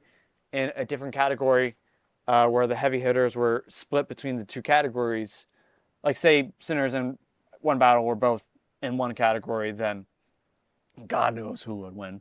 But they're split across the 2 categories. They're the main frontrunners for Best Picture, and they have so much momentum. And Sinners is a big original movie. A lot of times they also often reward big original films, and The Substance got an original screenplay nomination, and Jordan Peele won the Oscar for Get Out. And yes, Sinners is horror. It might not be as like overtly horror as The Substance or Get Out, but it is horror. And Ryan Coogler is a beloved filmmaker. People have been wanting to reward him since Creed. Even Fruitvale Station, which is still the only one of his directorial efforts that I've not seen. But he is a wonderful, wonderful filmmaker. He, at the very least, no matter what, Ryan Coogler and Paul Thomas Anderson will be winning Oscars, and it will at least be in the screenplay categories. Blue Moon, I've heard, has a great script, and I've heard it had a lot of momentum getting into this category. Good job. I'm trying to remember some of the other... Who did I have as, like, on the outside looking in for original screenplay? Like, for some other just shout-outs, because this is an easy winner. The Secret Agent, I think, would have had a great shot. Weapons would have been a very memorable nomination if it did get in. Unfortunately, it did not. I also thought Weapons had a good chance for casting, because you do have to cast a lot of kids. But it did not get in there. But this is talking about the winners here. Jay Kelly, or Is This Thing On, or some of my other mentions. But here it is still very much the our Spinning the Cineweb and the Cineweb prediction for best casting, or not best casting. I'm going on the Sinners train, baby. Choo choo, mother trucker. Our official Spinning the Cineweb and the Cineweb Goes to predictions for best original screenplay is Ryan Coogler for Sinners. I don't believe he co-wrote this with anyone. If he did, I will have to double check. I'm gonna actually check IMDb, but I'm pretty sure he wrote this all on his own, and well deserved. Like, I can't wait to see what he does with Black Panther 3. But now, especially after Sinners, I really want to see what original stuff he can put out in the world. Let's move on to best adapted screenplay. where the nominees are as follows: Begonia, Will Tracy; Frankenstein, Guillermo del Toro; Hamnet, Maggie O'Farrell, Chloe Zhao; One Battle After Another. I don't list the writers for before. I'll get to that in a second. One Battle After Another, and Train Dreams. And since I started doing that for... okay, so for original screenplay, the nominees were for Blue Moon, Robert Kaplow; for It Was Just an Accident, Jafar Panahi. The most notable nomination in there, he almost got a Best Director nomination.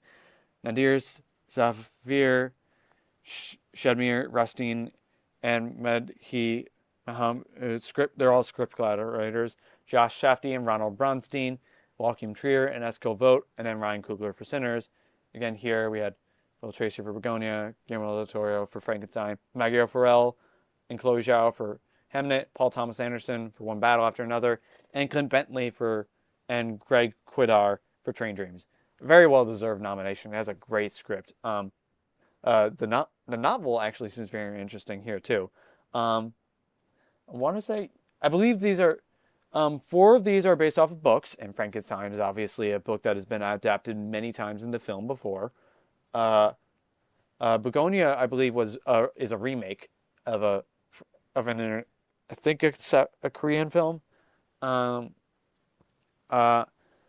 And if One Battle After Another was not in this category, and the love for that in Sinners was just so strong that, like I think, and this is another case where Hamnet is a very much an Oscars-y packaged movie, but even outside of that, it has a wonderful screenplay. I think it's very interesting that Chloe Zhao co-wrote it with the author of the book. I don't know how different it was from the book, but it was still a wonderful screenplay. And I think it would have been just nice to see the author of a book won an Oscar for her own adaptation. That'd be pretty cool. But yeah, this is very much One Battle After Another's category to lose. Again, no matter what happens in the other categories, Ryan Coogler and Paul Thomas Anderson will win for an Oscar on Sunday night for the screenplay categories.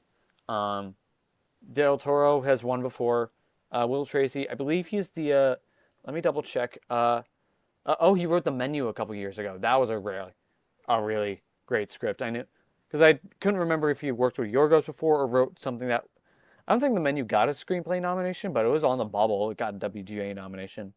And then Train Dreams had a great script. Clint Bentley, I didn't realize, was also one of the co-writers on Sing Sing, and that had a wonderful script. And thankfully got in last year, even though it didn't get in for Best Picture. But this is going to be a Best Picture winner. I do wish Wake Up Dead Man, obviously, as a massive Knives Out fan, did get into this category, but I think it just kind of got, maybe just lost momentum because it was the third of, Knives Out movies, so it's not new that it's a sequel anymore. And also Frankenstein was Netflix's pony in this category because it is a very historic adaptation. And from what I hear, very interesting. I hear they make a lot of changes. I've heard that's the same for One Battle After Another with the book that it's based off of. What's the title of the book? Because it does change the title. Vineland by Thomas Pynchon. Again, a very interesting story innately. A very strong structure. Paul Thomas Anderson is a legacy filmmaker. He has not won. And whether or not he wins the other category, which I will get to later, he is absolutely winning this category. At one point, I didn't think that if One Battle won director, that it would win screenplay, but now I'm not less worried about that. We'll still see what happens with director. We will see. But our Spinning the Cineweb predictions and the Cineweb Goes to predictions for Best Adapted Screenplay goes to Paul Thomas Anderson for One Battle After Another. And, I won't complain too much. Again, I'm not the biggest... One Battle, I guess by technicality, is the big awards movie that I didn't love as much as everyone else, but I still liked it a lot more than, say, Killers of the Flower Moon, which was a good movie, but, One Battle After Another is a really good movie.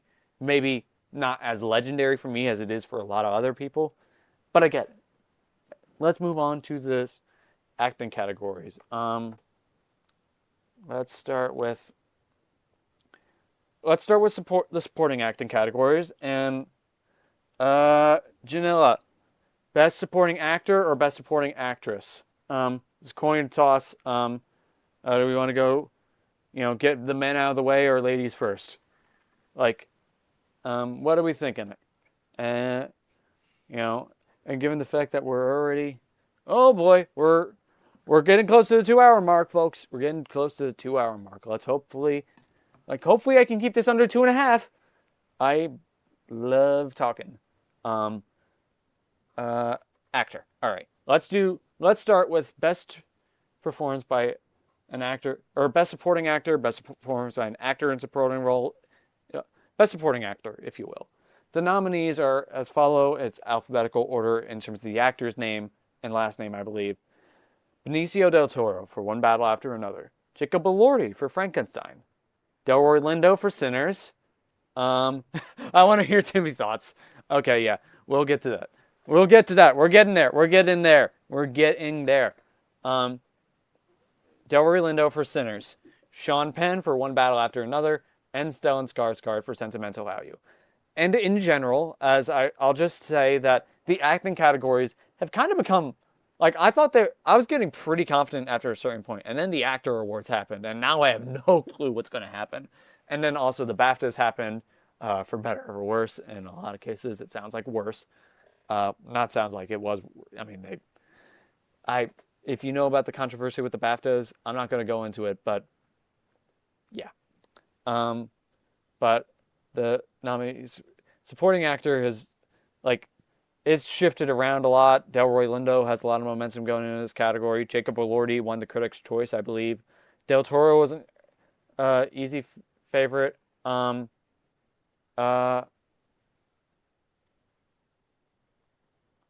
up, let me just text something real quick.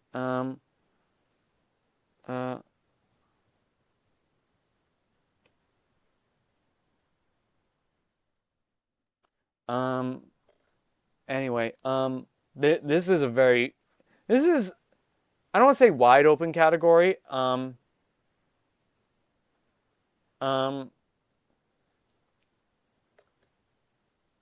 Yeah, I think it's just very much I mean, One Battle has two winners in this, or actors in this category, and a lot of times, like, they often, in previous years, it's meant either that one of the two are going to win because they have statistically more likely, or that then they split the vote.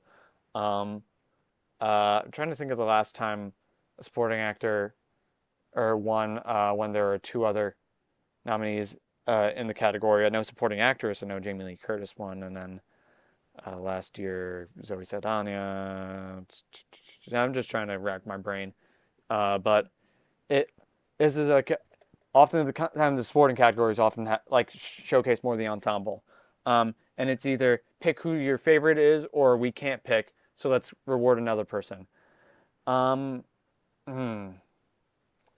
I generally, Sean Penn is right now the favorite to win, and I think when people saw One Battle After Another, he became an instant favorite, and then the momentum kind of shifted back around, because Sean Penn is fantastic in One Battle After Another. He's kind of personally like a tad pretentious from everything I've seen as a person, but as an actor, I mean, he's already won 2 Oscars. Whether he should have won it for Milk or not over Mickey Rourke that year, besides the point, he's now a 2-time Oscar winner. He's a famous actor. He's a famous director.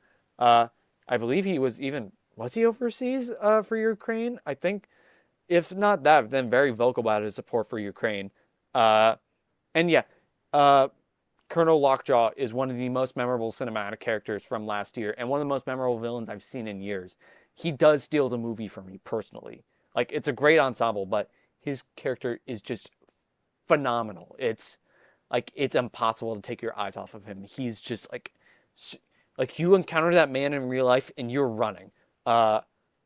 It's not even close. And Benicio del Toro is also a vibe. I don't know if I also wasn't sure, but I understand it now. He is kind of, that's the thing. He's very much a vibe. They're both memes, but he's the vibe meme. Like, Sean Penn is he's still kind of became a meme after the movie, but he's staring you down. I know he just won the actor award, and obviously those are very close for the Oscars. This is a category I might change by Sunday. Uh, but I'm leaning still towards Stellan Skarsgård. Not that One Battle After Another doesn't have a lot of momentum going behind it. Not that Sean Penn couldn't win another Oscar, even though he's already won 2 before. I was seeing like Jack Nicholson has won 3, Frances McDormand has won 3. He's a historied actor. They don't mind rewarding legacy actors another Oscar. Maybe like past 3. Like it's like kind of like okay, you're an all-timer actor. Here's another Oscar, especially later on in your career, you deserve it. Um, but and yeah, I don't think I'll complain if Sean Penn wins. But the reason I'm still saying Stellan Skarsgård is if we're just looking at the fact of he's never been nominated, which is insane. And he is Stellan Skarsgård, and he's never been nominated and he's never won. Stellan Skarsgård is a legendary actor. He has a legendary family. He's been in so many great movies. And it's 2 very polar opposite performances. Sean Penn makes a lot of very big, notable choices with Colonel Lockjaw versus I'm forgetting the name of Skarsgård's character, unfortunately, in Sentimental Value, but it's a much more subtle performance. It's very much subdued. Not like without his joy, but he's basically like the central. He might not be the main character, at least all the time, in Sentimental Value, but he's like the character the story kind of revolves a lot around, like where a lot of the backstory comes into play. So his role was very important, and he is genuinely wonderful in that film. I mean, I know a lot of people thought he could have also got an Emmy nomination for Andor. I mean, he's in Marvel movies. He's in so many different type of movies. And I genuinely think his performance in Sentimental Value is so layered and so deep and complex. I loved that character, even though you hated that character and you understood why other characters hated that character, but then you still loved that character and understood that character. He brought so many layers of depth to that character.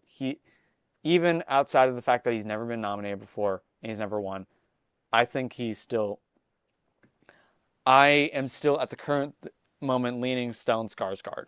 Now, I might flip-flop. I might go back to Sean Penn by Sunday. I don't know. I'm really not sure. But for now, I'm going to say our Spinning the Cineweb predictions for Best Supporting Actor is currently Stellan Skarsgård for Sentimental Value. I'm not blaming anybody that's not going to listen to me and go for Sean Penn. Heck, I might change that too.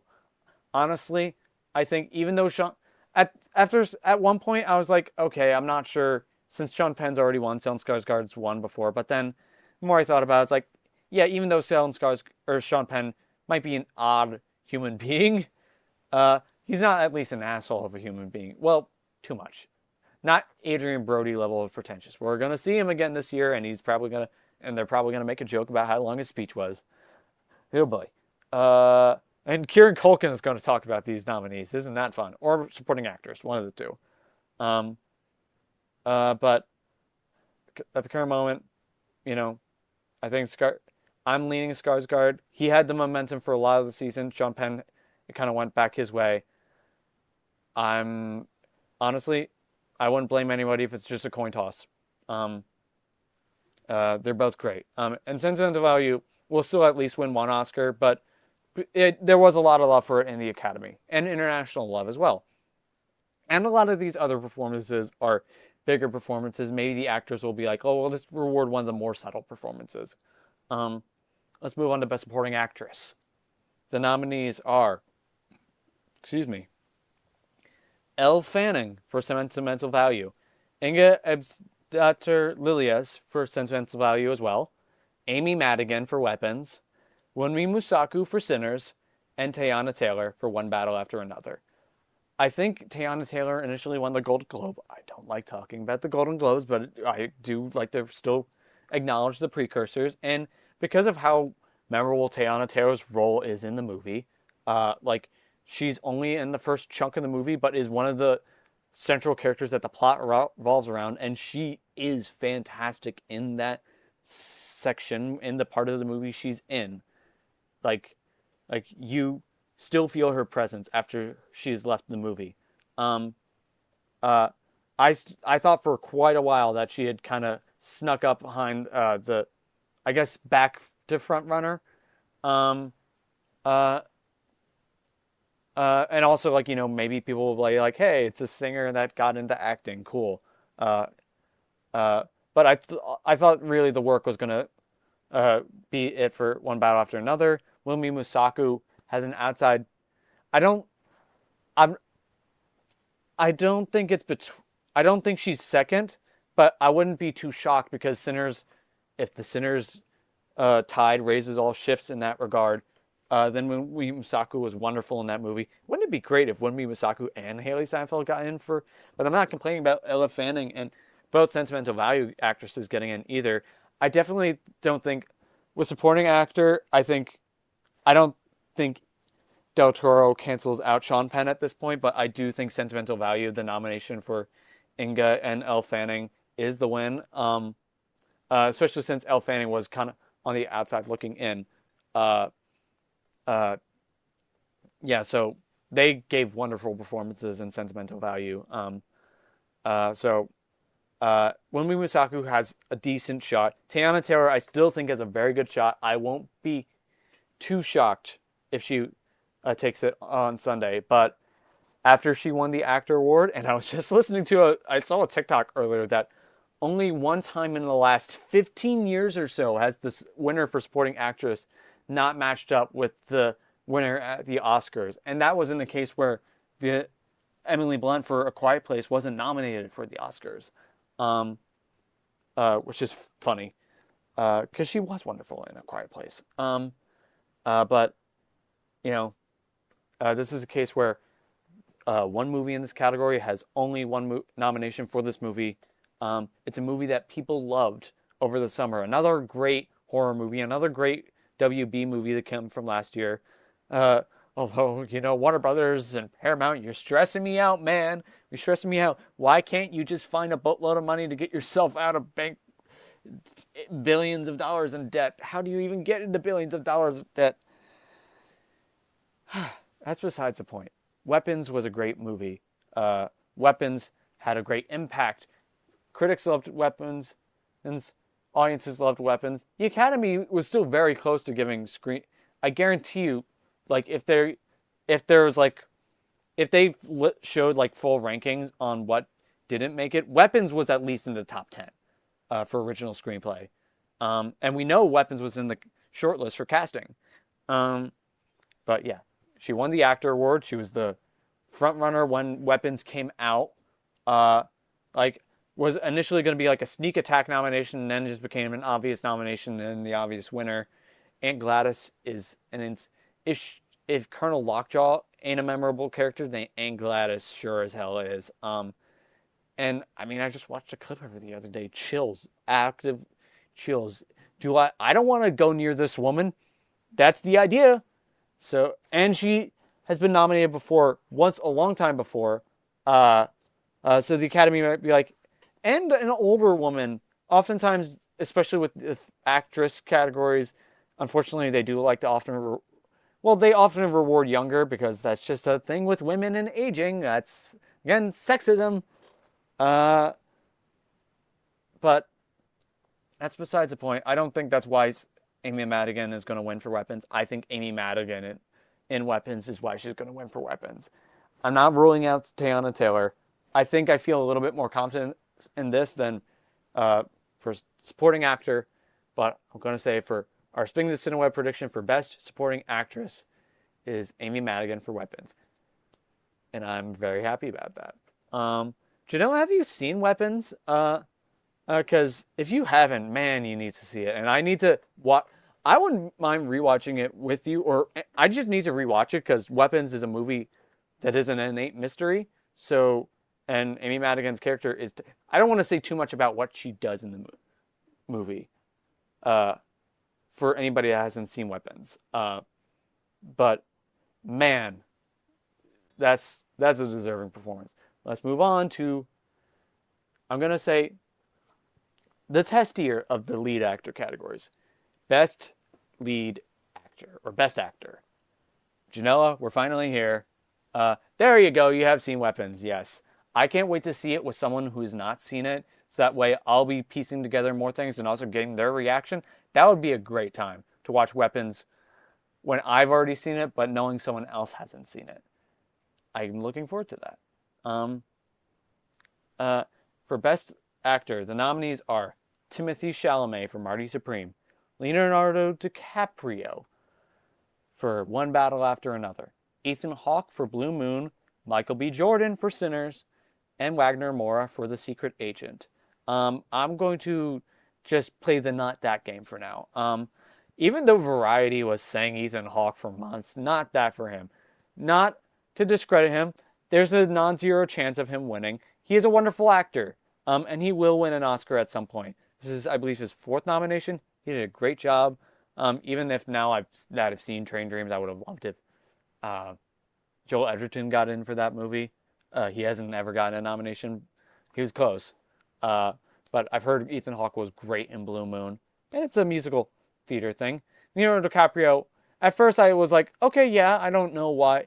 Like, I don't see it as much for One Battle After Another. Leo's always great. So I think sometimes when it's like a legend like Leo, like you have to be like wowed once again versus going, oh yeah, that's great, but not surprising how great. But yeah, I get it. I get why Leo got another nomination. He plays frantic comedy so well, because if anything, even though he's one of the main characters, and I wouldn't say One Battle After Another is main character, like he is a comedy, even though the Globes considered it a comedy. Like Leo is almost the comedic relief after a certain point in the movie. I mean, it's just seeing Leonardo DiCaprio be paranoid will never not get old.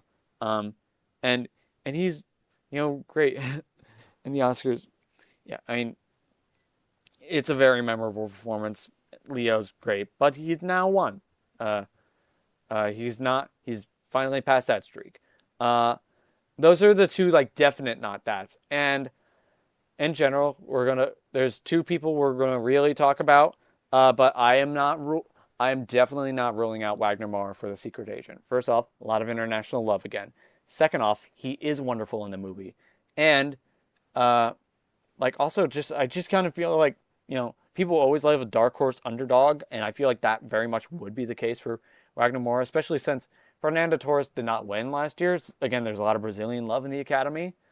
So it's still very possible. He is a known Hollywood actor, and he's been great in other things. He's a great actor, and this is probably not going to be his only Oscar nomination. And even if it is, which would be odd, like, he's a great actor. He deserved getting a nomination for The Secret Agent, now that I've confidently seen it. And now we're between the race between Timothée Chalamet and Michael B. Jordan. And yes, we're talking about the T. We're talking about Timothée Chalamet's comments on ballet and opera, and how much they will affect his chances. The thing is, I think that controversy actually, well, the articles started to circulate last Friday, maybe they were starting to come out around Thursday, even though the interview was a couple days before. So the nominations had ended. Even if people would have changed their vote after the fact, after they saw all those headlines or whatever, because people are reactionary, it's natural. I don't think the controversy of his comments on ballet and opera are affecting his Oscar chances. And for the longest time, I really do think that he was the front runner to win this category. And I'm still obviously not completely ruling it out. Because if we're just talking about performances, honestly, Timothée Chalamet did give a wonderful performance. I am a fan of Timothée Chalamet as an actor. As a person, here or there, he's a cocky, kid ultimately. Like, he only just turned 30. I don't hate him as a human being. Obviously, his comments on ballet and opera, while very much like you need to look at the context and look at everything, because a lot of people are just taking it out of context. Like, yeah, a little bit odd. Come on, man. Support your other arts. Like, I get it. Like, any form of art and storytelling, or entertainment, I'm not gonna say no. Yeah, he's a kid and he's now 30. He will be babyface for the rest of his life, even when he has facial hair. Um, and yeah, and but because the fact that Timothy Chalamet is one of the biggest names in Hollywood right now, um, because he does give a wonderful performance in Marty Supreme, he's avoided typecasting quite often. Uh, and because people are rooting for because Timothy Chalamet, let's face it, he's brought a lot of people into movie theaters, and a lot of people back into movies. Like he is a star. He's getting a star on the Walk of Fame, or if he hasn't already gotten it, I know he's slated to get it. I don't know if they've done the star yet. Um, he's he's deserving, whether taking the controversy or not. As an actor, as a performer, he's deserving, and the work is there in Marty Supreme. And for Marty Supreme, it is very much if he wins for Marty Supreme, it's going to be Marty Supreme's likely only win. And Marty Supreme did get a lot of nominations, so it could be the Academy's love for Marty Supreme pouring in to Best Lead Actor. But obviously, and I'm not going to, maybe I do change my mind and go, you know what, I still think Timothy Chalamet might have it. Um, um, let me just, sorry. Starting to feel a little dry, folks. That's what happens when you talk for 2.5 hours, or over 2 hours straight. Yeah, Timothy Chalamet used like 2 weeks ago, a couple weeks ago, a month ago I didn't think this was a contest, especially given like the fact that I thought Michael B. Jordan was just going to be happy to get nominated because yes, he's great in Sinners.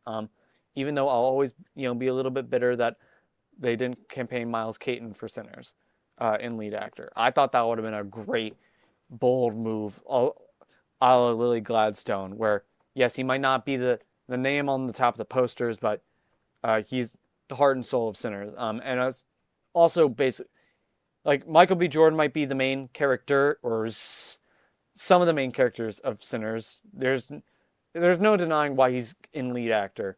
But Miles Caton is the protagonist of that movie. That's objectively true, I think. But Michael B. Jordan did win the actor award this past Sunday, and Sinners has gotten a lot of love. And something I had the thought of is that since the last movie to not win an acting, any acting Oscars, but still win Best Picture, was Parasite. Okay, so I'm going to read out Janella's thoughts. Since I've already been adjusting my thoughts, Janella's thoughts are not like his take on ballet and opera, because people still do care and it's relevant. Chris told me how he perceived what Timothy said what was that people don't care in the sense. Yeah, that is true. I mean, that's the thing. You have to look at what he said in context with Timothy Chalamet. No one is going to them like the movies, because theaters are still popular, and I kind of agree that either way, Chris, on that. Yeah, ballet and opera, and they are like a more, I saw one video saying like they are more quote unquote higher, elevated, like they're more expensive to go to versus just seeing something in the theaters, even though seeing a movie in theaters can be expensive for a lot of people. That's why theaters have been struggling, but also we still have success stories like Sinners, and Marty Supreme was a success story. And yes, Timothy Chalamet wants to be a success story. Innately, there's nothing, like, I liked the way he said it last year when he won for the SAG, or the actor award, for Complete Unknown, that it's like, I know it's not something you're supposed to say, but I do strive for greatness. There's nothing wrong with striving for greatness. His recent comments do lean a bit cocky. And yeah, he definitely is a little bit cocky, and, he's a bit of a celebrity, Yes, they are more seen like a high-class art type, I suppose. Even though cinema very much can, and if you talk to the right film bro, they'll be like, no, cinema isn't entertainment, it is art. And it can be both. And it often is. It always is technically entertainment and art. Put a pin in that tangent.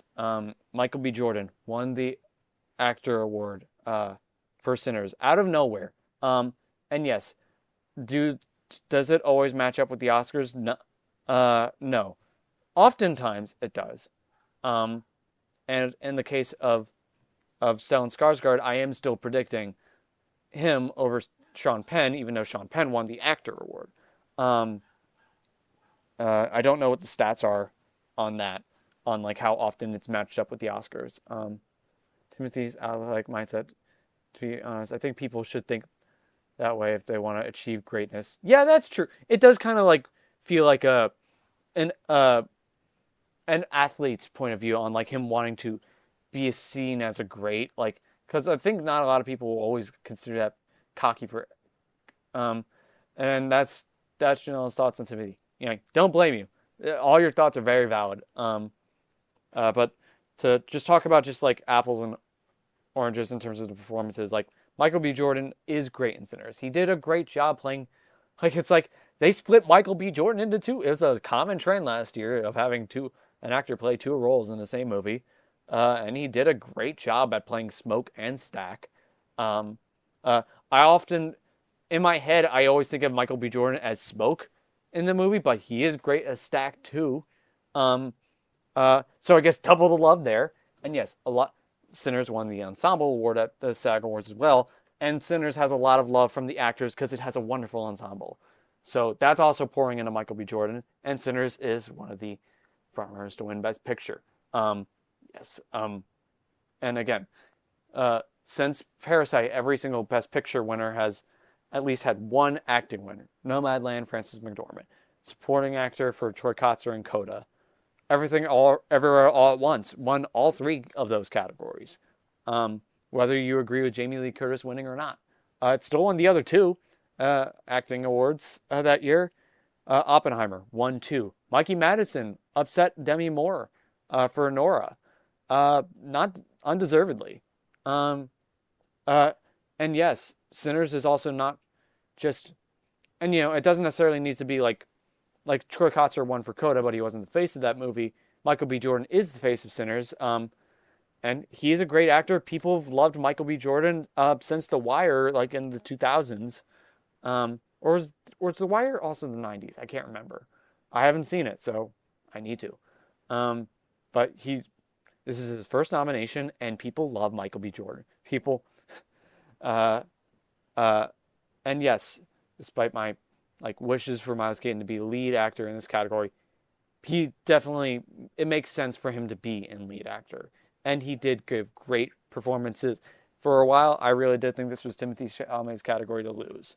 And that if anyone could upset it, it's Wagner Moore. But that actor award shakeup really did show where the tea leaves are going. To where even if Sinners does not win Best Picture, I'm leaning Michael B. Jordan at this point for Best Lead Actor. So, our Sping the Cineweb predictions for Best Lead Actor are if we're referring to Michael B. Jordan plural. But our Sping the Cineweb predictions for Best Lead Actor is Michael B. Jordan for Sinners. And, you know, even though I honestly wouldn't, you know, outside of this conversation, the controversy and this conversation, I don't know if I'll complain if Timothée Chalamet wins. I honestly would have preferred if he won last year over Adrien Brody. It's not that he didn't give a great performance, but he was my least favorite of the performances I had seen, even though, yes, it was a great performance. And his speech was, even though, like, it was just reeked of the most pretentious, the reason people think all actors are pretentious. And yeah. But yeah, Michael B. Jordan, great job. I think he's put in the work. I thought he also had produced Sinners, because he does produce quite often. But he did not, which surprised me. But I know he has a type of relationship with Ryan Coogler anyway, so you know that'll. You know, no, I'm not complaining. He did a great job in Sinners. And at this point, like, I think Timothée Chalamet was starting to lose momentum. Like, he almost peaked. I think he definitely peaked and started to lose momentum, and Michael B. Jordan has just been gaining momentum. And again, it's all the actors pouring love into there. That's besides the point. Let's move on to the last of the acting categories, and ironically, the easiest.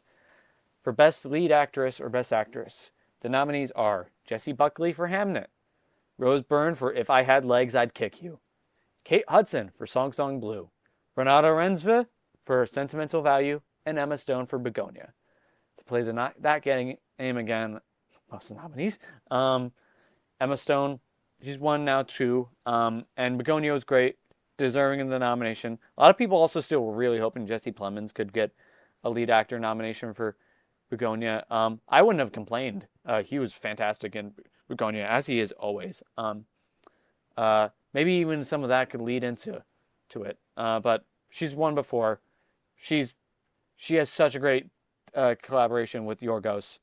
But you know, she's won it before. Renata Rensva for Sentimental Value. I just haven't seen enough love for it, and I'm honestly a little surprised. Like, I thought they could have even campaigned her for a supporting actress, but she still got it for a lead actress. But she's fantastic in the movie. I heard she also should have gotten one for Worst Person in the World, but I don't think there's enough momentum there. Kate Hudson for Song Song Blue. The nomination very much is the win. She hasn't gotten a nomination since, I want to say, Almost Famous. I haven't seen Song Song Blue, but I hear she is very deserving. Kind of had a late surge of momentum over people like Chase Infinity or Cynthia Erivo or a lot of other actresses.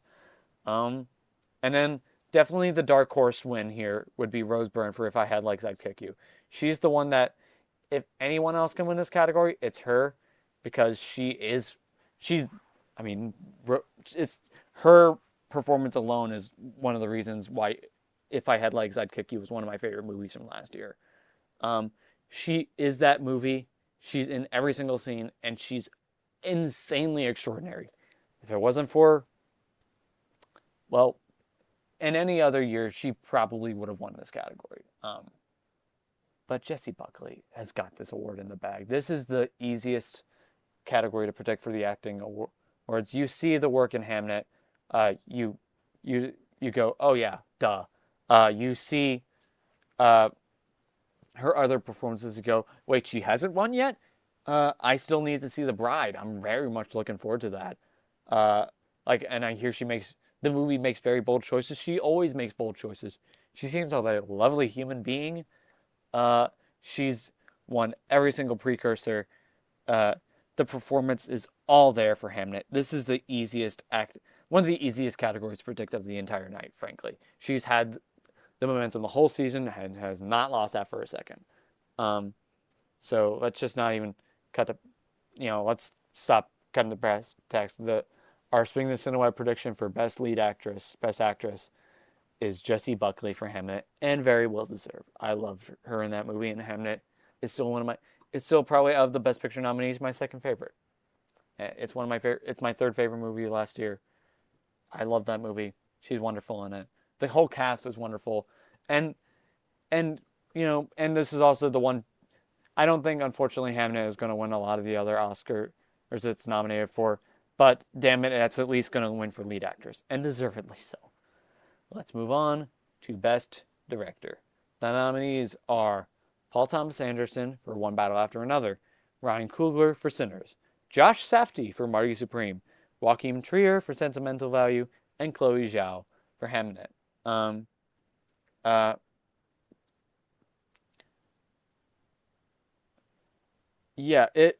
This is very much, obviously, like Best Picture, this is a two-horse race. Even though it almost feels like it's leaned in more on this one, even as opposed to Best Picture, which is sort of a toss-up. But Best Director, it's kind of leaned in all on Paul Thomas Anderson. Chloe Zhao's already won. I'm glad she got this nomination. She's already won. But also, Joachim Trier, glad he got in. I'm surprised he got in over Jafar Panahi. But he's still deserving. Now that I've seen all 5 nominees in this category. Josh Safdie, I know there's definitely some controversies with him in regards to Marty Supreme, or rather his behavior on, not Uncut Gems, or was it Good Time? One of the two. He just seems a little bit like the odd one out Safdie, like a bit odd. There's a reason Benny Safdie is a more front-facing. I don't know. Besides the point, he did a great job directing Marty Supreme. It makes sense why he got this nomination on top of his screenplay and producing nominations. But this is between In One Battle and Sinners. After the Sinners broke the record for 16 nominations, I thought, oh yeah, Sinners has got this category in the bag. because everyone was thinking this is finally Paul Thomas Anderson's time, even though he's going to win for screenplay as well. That's the thing. No matter what happens in this category, they're both winning for screenplay at this point. I think that's a done deal fact. But the DGA predicted Paul Thomas Anderson. Globes, I believe, won Critics' Choice. Everything. And not that Ryan Coogler is not deserving. And it's kind of a similar case of initially in 2017, not 2017, 2019, it was like, is it Parasite or 1917? Which is winning? It was very much a two-horse race before Parasite kind of like shocked the world by even winning, not just winning Best Picture, but winning Director of Picture and, more. Over 1917, which had a very good shot of winning Sam Mendes an Oscar. I thought that year it was going to do a split. And the only year where we've had a Best Director split since then, Nomadland, it matched for Director and Picture. Everything Ever All at Once, it matched. Oppenheimer, it matched. And Nora, it matched. The last time we've had it was with Coda and Power of the Dog, which Power of the Dog only won for Best Director, which is kind of funny.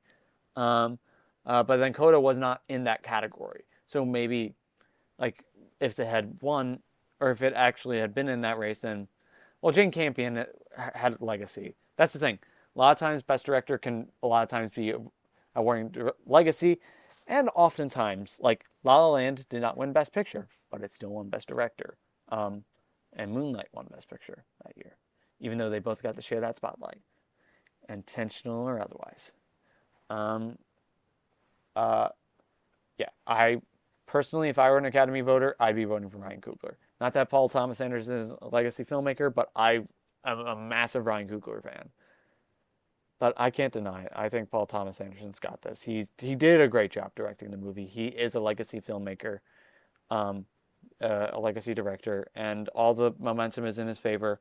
No matter what happens with Best Picture, whether it matches or it doesn't, I think Paul Thomas Anderson's got this.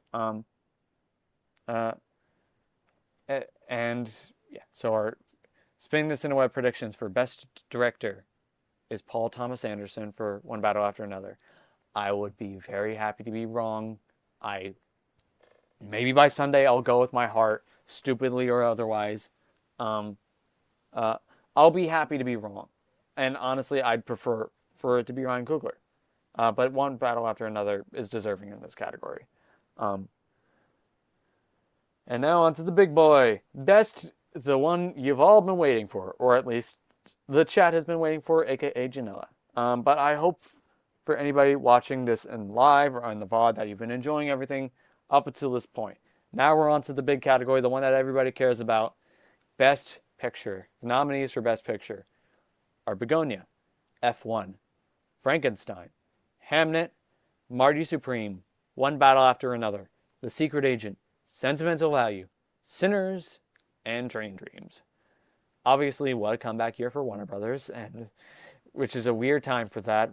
But no matter what, the two frontrunners are Warner Brothers movies, and they've been Warner Brothers movies for months, and that's not changing. So, maybe Hamnet.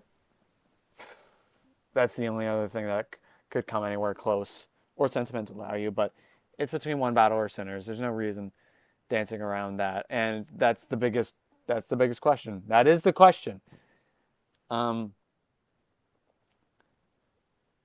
for a lot of people, the smart choice right now, the smart choice in any year, One Battle After Another, it's very much just a typical Oscars package movie, and a very deserving one. I understand it. I understand why everyone thinks it's going to win Best Picture. I understand why everybody thinks it. I understand the reasons people call it a masterpiece. It's an excellently well-made film. Maybe it doesn't click with me as much, but it's still an 8.5 for me. That's the thing.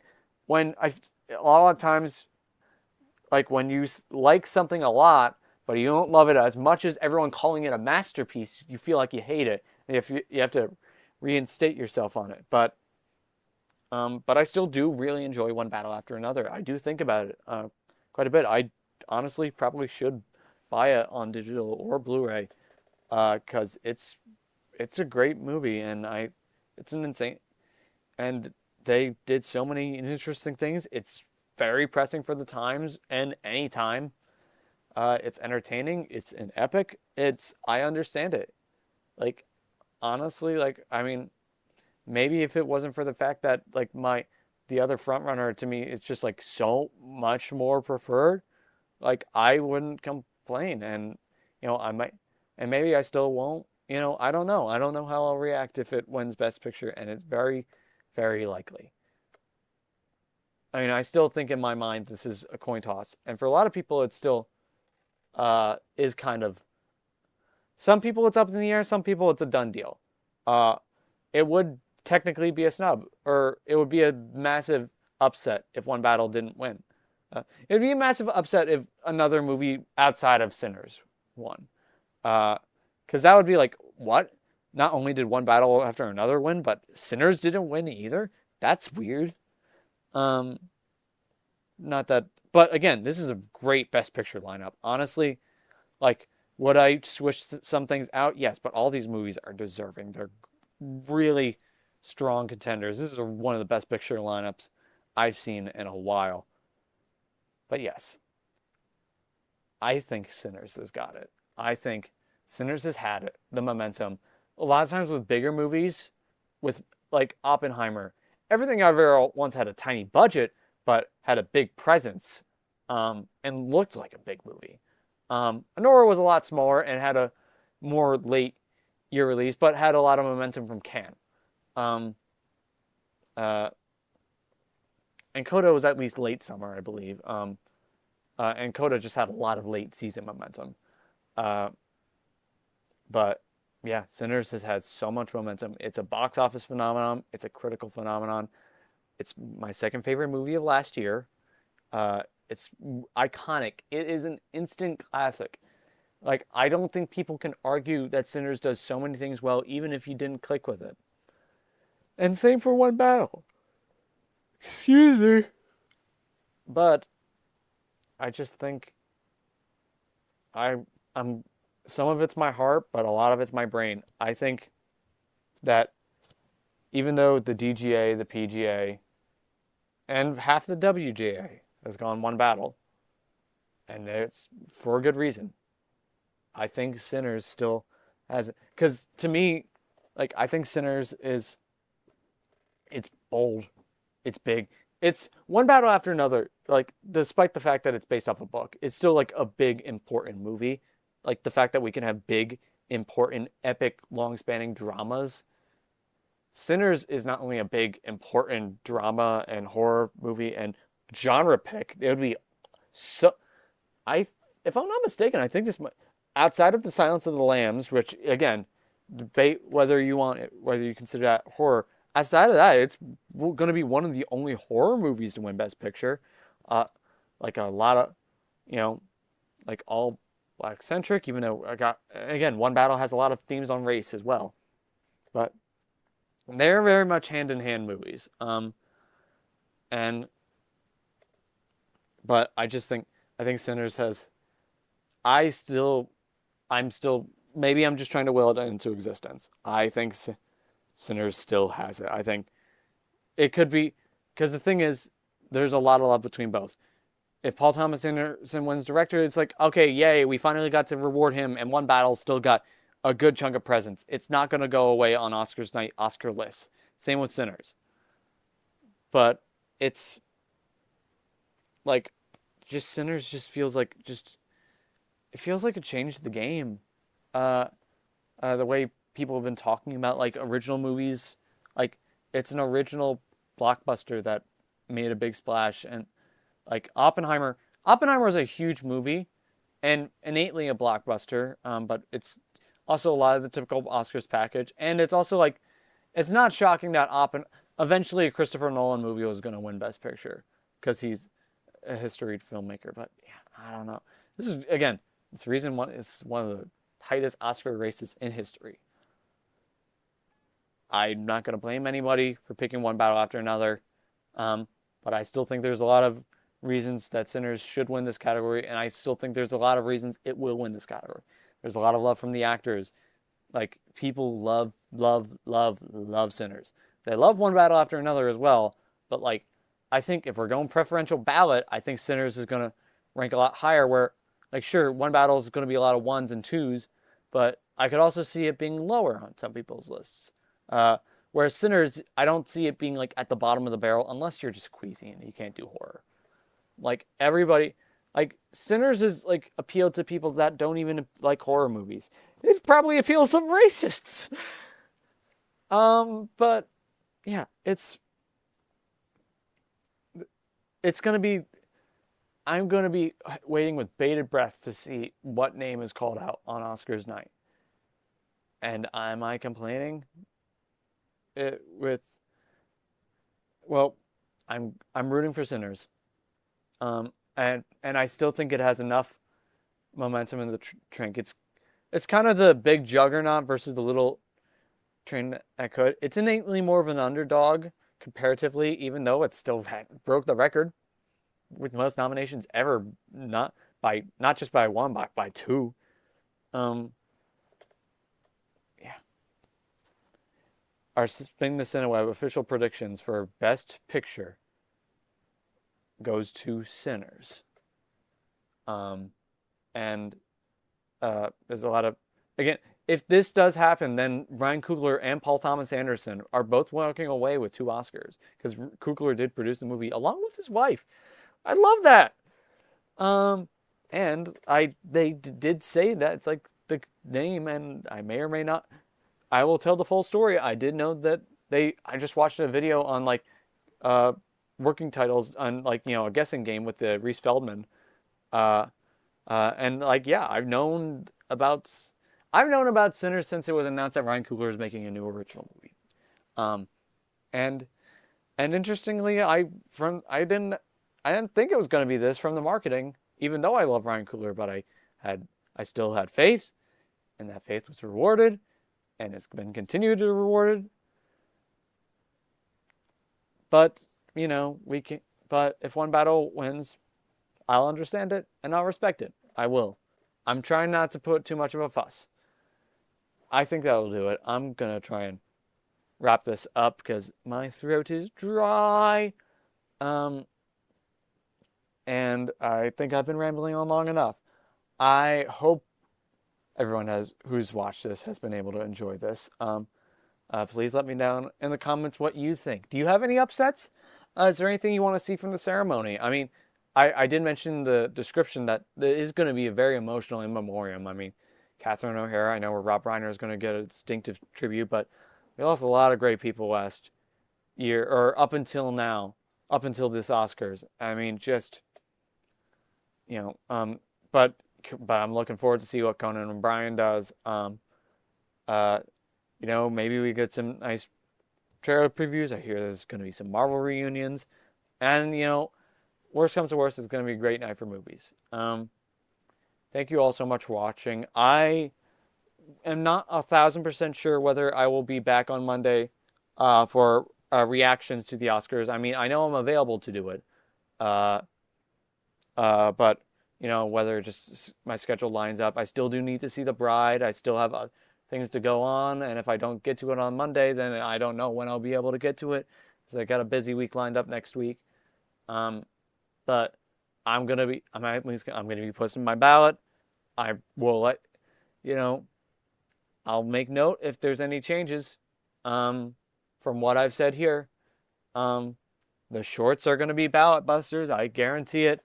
It's not gonna be a perfect ballot, and if I somehow get a perfect ballot, I'm gonna be in shock. It's about the fun. It's not about being right. But if I am right, holy shit, that's gonna be insane. Even if some cases I don't want to be right. Like there's some things that it's like I'd rather have X person win in this case or whatever. But that'll be fun. I mean, post your ballots, post your picks. Who do you think is gonna surprise? Whose speech are you looking forward to the most? How much are we gonna tolerate Adrian Brody being on stage? Kieran Culkin's gonna have a blast. Zoe Saldana. And we have a lot of other great people presenting as well. Even if I don't get to doing another live stream or video, on my predictions. I will at least be through some form or another. Just even just feel free to hit me up on socials. You know where to find me there. Um, as always, do the usual like, comment, subscribe. I hope you've been enjoying this more full coverage of award season from And the Cineweb Goes to. I'd love to do even more outside of the base nominations, predictions, nominations, reactions, winners, predictions, winners, reactions. Like, I'd love to just do like an individual video on guessing Best Picture, so that way I don't have to ramble as long. Or guess or early Oscar predictions. That's always a fun thing. Like, I'm already trying to guess for next year. Like, the only thing I can guarantee, like, is going to get in is The Odyssey. But Project Hail Mary, I'm hearing great things, which is making me very happy. Who knows? That's a whole year away. We don't know who's going to be hosting. We don't know when they're going to be. Maybe Doomsday will prove to. Maybe. Who knows? We don't. We don't know these Oscars are gonna hold. But that'll do it for tonight. Everyone who has watched the VOD or who's been watching live, thank you so much for watching. Have a wonderful rest of your night. Stay safe out there. For anyone on the East Coast, we're back to the cold weather. Not so fun, but it is what it is. Stay safe. May the force be with you. And happy Oscars weekend. Take care.